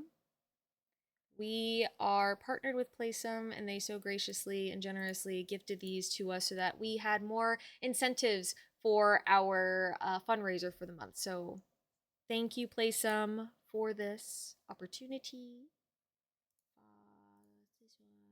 Okay, so this is Hugh. Dearest Hugh, oh, I've had the most dreadful luck. I feel terrible that you've been left alone all this time. The traitorous Dr. Gray tried to steal the annular spectrum, a ring I developed to allow perception and alteration of colour. Some call them impossible colours. Impossible for Dr. Gray, maybe. Anyway, something went wrong. I turned a strange shade and became invisible. I stayed at home for weeks, watching, waiting, existing on this coloured plane, and I couldn't speak to you, nor interact with objects in the mono world. So I left. I left the university where I hid away the coloured tools I had created, just in case I could return. I am writing this letter with coloured ink. I pray you have found the ring and can read this. Yours lovingly, Mum. Wait, it's cute! If you like a little bit of a puzzle or a little bit of a color. Woo! Yes! Rachel, it's so good to see you! I can feel it. I hope you're doing well, Rachel. Thank you so much for entering. Yes, to those of you, if anybody is lurking right now, exclamation mark giveaway, and that, Brock, you can only enter once. Come on now. Exclamation mark giveaway, and you will be entered in to win the game. No, you're good. No apologies necessary. I appreciate you entering. Thank you. If only 2 of you enter, then it makes for a better better odds. So honestly, it's y'all losing out. Reminded me of playing Thomas Was Alone, even though they have different vibes. I never played it. Brock, you go break it. Okay, Ram, you don't have to enter if you don't want to. Nobody asked you anyway. Anyway, go follow Ram. That looks so... Oh, sorry. Let's look at some of the images. Ram is just scared of being a loser? Yeah, probably. Probably. This looks beautiful. And y'all know how much I love colors. Thomas Was Alone made me cry at the fate of a 2D square. It's just emotionally powerful. Is that game like the book? That one book about the shapes? Do you guys know what book I'm talking about? There's a book about a shape. And it's like... oh, Brock, don't joke. There's a book about shapes.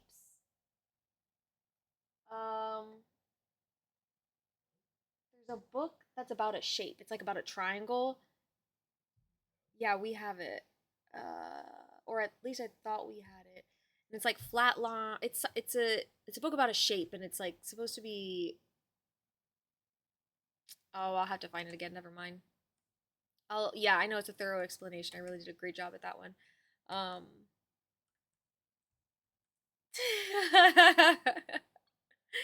Guys, I wasn't here because I had to step away, but did Nikki zone out the whole TED Talk earlier? Nuh-uh. I did not. I was great. It was awesome. I did so good. Look at how beautiful it is.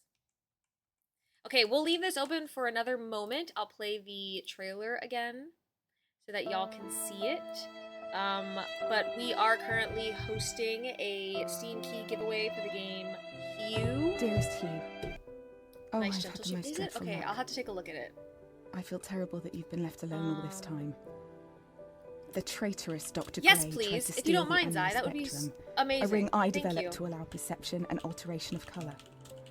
Some call them impossible colours. Impossible for Dr. Gray, maybe. Oh.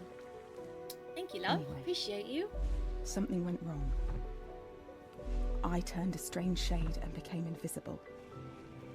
I stayed at home for weeks, Was watching, it a good game? waiting, existing on this coloured How plane. have I and never heard of this? I couldn't speak to you, I did. nor I did see what they interact did with there. objects in the mono world.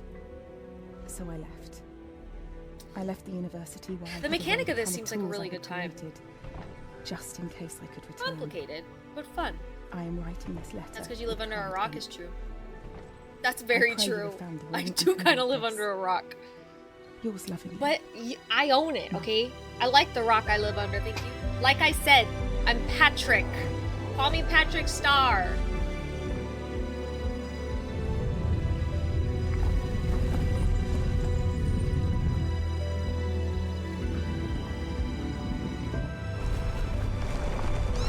Hi Kai! If you want to enter to win a Steam key, !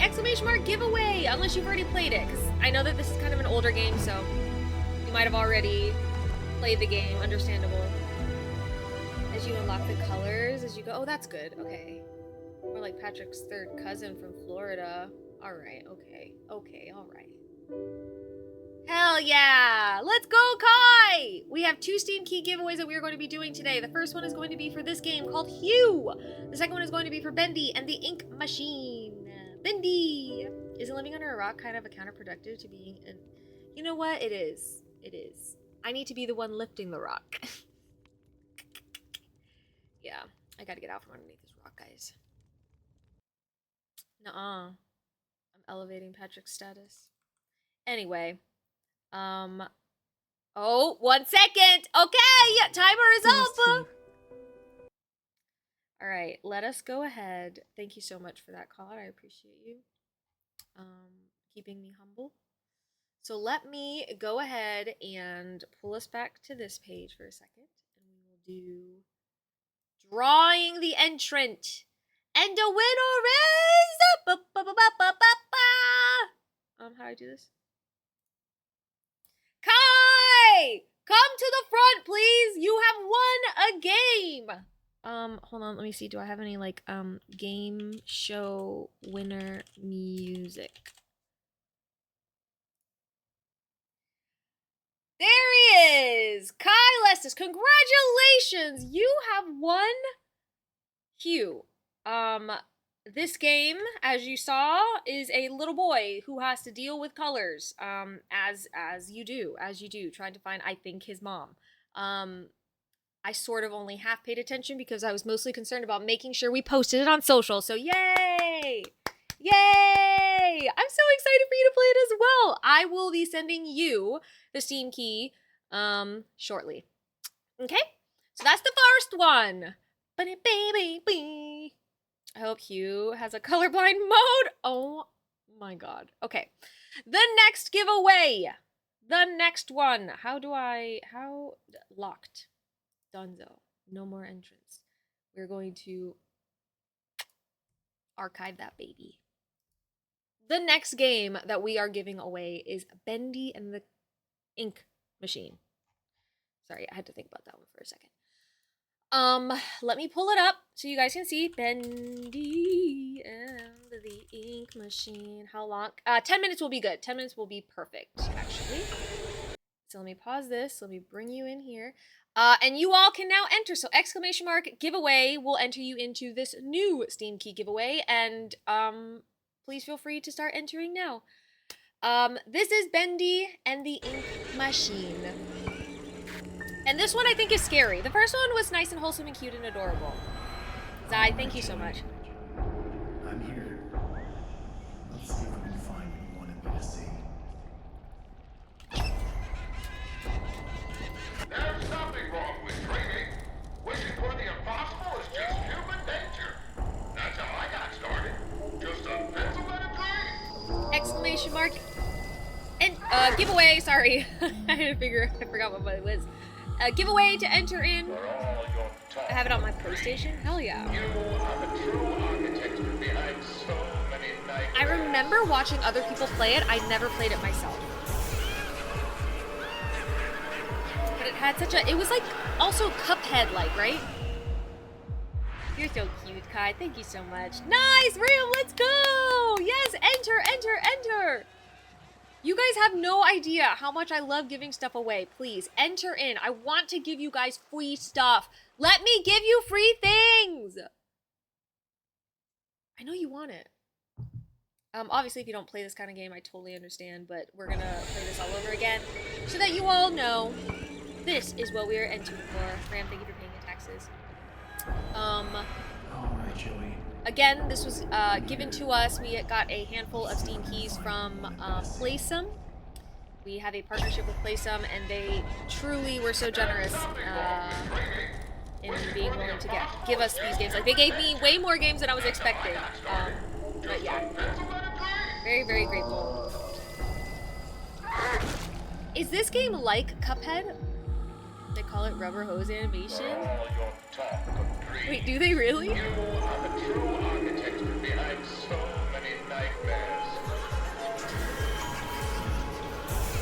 It's giving BioShock meets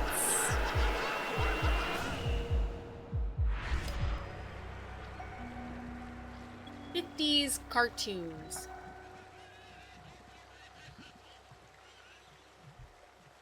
How fun. If I win, please give this to Tiz instead, or Shaky, or Anna. Okay. That works. You can decide who you want to give it to, but that works.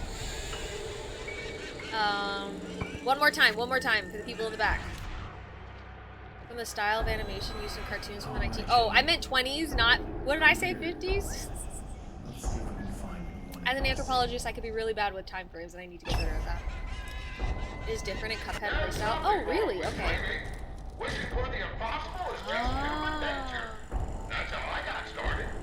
And I know there's like a... Isn't there like a DLC for this?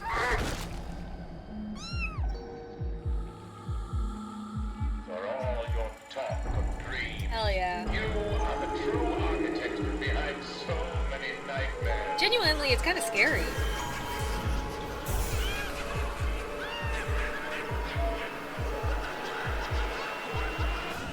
At least you knew where the Yankees originated. Oh, I'm so frustrated with myself on that one. Genuinely, I like now, it's like kind of a nightmare for me at this point. I will redeem myself one of these days. It be midnight, friend, and tomorrow is Monday. So yes, Kai, go rest. Enjoy the rest of your day. Or evening, sleep well, you know, all that jazz. I appreciate you. Thank you for hanging out with us, okay? You go to bed. And then I'll play a different song. Because we still have, I think, a few more minutes. I know. Oh, no, not 2035. It'll be... super soon. Yay, Tabs! Thank you for entering! Exclamation mark giveaway! Or else! You're entering to win! Freaking, okay, actually, hold on. I gotta do a new one. Oopsie, oopsie poopsie. You're not entering to win Hugh. You're entering to win Bendy and the Ink Machine. Lol. Sorry in advance if you thought you were winning Hugh. You've already lost. No offense. Yeah, Zai, get him. I didn't realize he misspelled it. My dyslexia, or whatever goes on in my brain, did not let me see that. We still have a few more moments if you are interested, and if you are just tuning in, we are currently doing a giveaway for, Bendy and the Ink Machine. Consider joining. You will not be disappointed.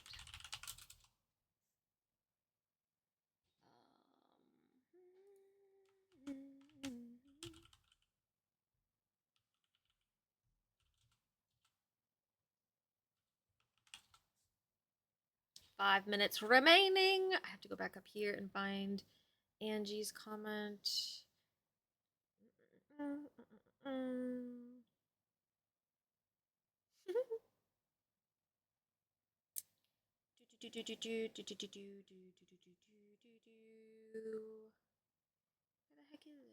There it is. Oh, thank God. Oh, it was the first one! Come on. Okay, so we're still good. Aretha's still streaming. I think there are now 4 or 5 games in the Bendy franchise. Ah, so if you like this one, plenty more for you to get into. It's true, Henry. Thank you so much. Yeah.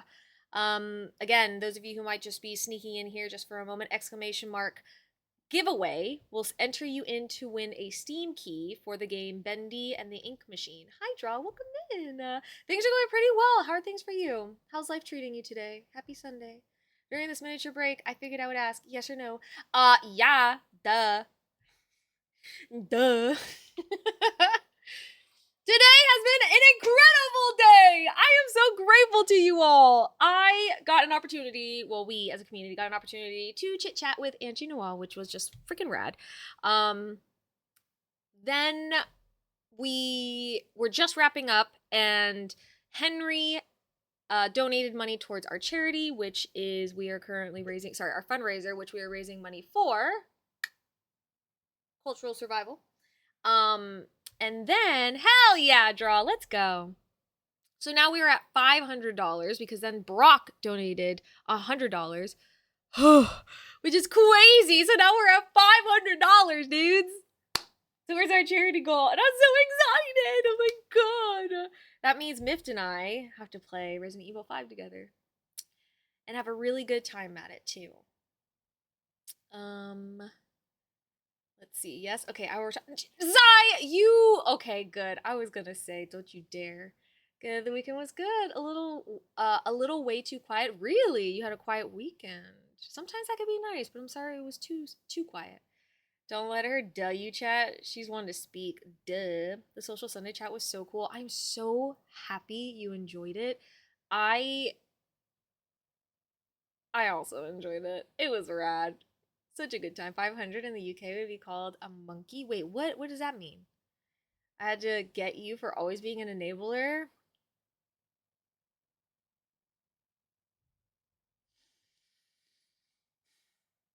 Well, that's fair enough, I guess. But please don't quit, okay? Thanks. That would mean a lot to me. Hope you had an amazing weekend. Thank you, Draw. I did. I had a pretty good one. Well, okay. Actually, I had a pretty shit day yesterday. I didn't get out of bed a ton. And today was far better than yesterday, but still not great. Still not great. We have 2 more minutes left. If you are interested in joining the giveaway, we are currently giving away a Steam key. You will have to let me know what your Discord name is in the event that I do not have you on Discord already, just so I can send you the Steam key, but if you win. But if I already have you, if I already know you on there, like Draw, I'll need to know what your Discord name is, just so I can send it to you. Or I can send it to you here on Twitch. I guess I could do that as well, as long as your direct messages are open. I only quit if I had a good reason, and that's very fair. I didn't know that you were smarter than a 5th grader would hit that hard. Anyway, sir. Frickin' sir.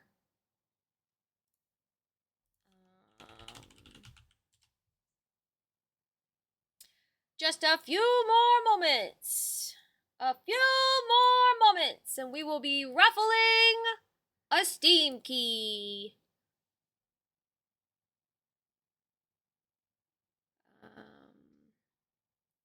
Would you succeed? I don't think he would. I don't think he would. Let me tell you what. Okay, I don't think he would. Just saying. 15 seconds. 15 seconds, everybody, to enter. Exclamation mark giveaway if you are interested. I should have done enter. It's fine. 5 is a 5er. Yeah, let's go, Angie! What? With seconds to spare! Let's go! Amazing. All right. Here we go, everybody. I'm about to roll for winners. Strap in and get ready. Let me read Henry's message first, just to create more suspense, okay? The ladder, okay, so 25 is a pony, 50 is a bullseye, 100 is a ton, 500 is a monkey. The ladder is from when soldiers returned from India with rupees. A 500 note had a picture of a monkey on it, and the name just stuck for UK money. How crazy! I did not know that. Thank you for sharing that with us. Andrew, aren't you glad I wasn't here earlier? Nah, I hope chat. What? What the heck? Do you even know Angie? Does Angie know you? Because if not, she does not know yet the trolling that you present to this community, okay? Oh, I'm shaking my damn head. Okay, let me draw. Ready? How funny. And the winner is the one, the only, Angeenoel. Congratulations, love. I will be sending you the Steam key. I'm used to troll since I am. Oh, no. But you know what? You said I don't do nothing for free. And you know what? You right. You get a game today. I'll be sending you that Steam key ASAP. Once stream ends, I'll send it to you. You did. Yay! Oh my god! How fun! Oh, that is amazing. This is perfect. Okay. You did win. I will send it to you. I will also send Kai his game of Hue. I hope that you all enjoy it. I hope that your son enjoys it as well. Of course. Thank you so much for entering, everybody. That goes for every single one of you. Thank you for entering. Again, Henry, thank you so much for getting us to our $400 goal so that we could do this giveaway, these 2 giveaways. And Brock, thank you for getting us to the $500 goal so we could have a stream with Myth Denied, the collaboration of your dweebs. I'm not a follower. Thanks to that. You better go and follow her right now. Oh, you are. Okay, good. Anyway, get him, Angie. Get him, sick him. Anyway, I love you all to bits and pieces. Today was phenomenal. And Matsuma, thank you for gifting a sub as well to Henry. Henry, I hope that you enjoy your 30 more days ad-free experience. This was a phenomenal stream. This was a phenomenal Sunday. You all are amazing. I will catch you sometime next week. I have to get with Myth, figure out when he is available for our little collaboration, and we will go from there, yeah? Have a good one. We are going to raid out into a new space, so everybody come with us on this raid, okay? Please, gather your things, make sure they're in your pockets, and get yourselves ready, because we're going on a field trip to a new friend's house. I'm on socials. I got a Discord. YouTube goal. My dress doesn't have. Somebody grab Angie's stuff or else, okay? Help her out. Don't worry, we got you, Angie. Your stuff's not gonna get left behind. Don't worry about it. Oh right, raid and raid 2. I have 2 messages. The first one is for those of you who are subscribed. The second one is for those of you who might be followers or lurkers, not subscribed. No worries. Or if you have your own. Don't ignore Ram. If you have your own message that you want to take, not Ram's, feel free to take that one. But we are going to head on out and we're going to send the love to Simply Aretha. Now, Simply Aretha, or as Angie said, Aretha, is a co-founder for the Indigenous Alliance here on Twitch. So you're going to be meeting a new friend. Y'all behave yourselves, yeah? Be kind. Feel out the vibe. Make sure if you're going to bring troll energy somewhere, the energy's welcome, okay? And I will catch you guys next week, okay? I'm literally talking to you, Ram, and you're not. Okay. I'm literally talking to you, and you are literally... Thank you, Zai. Thank you.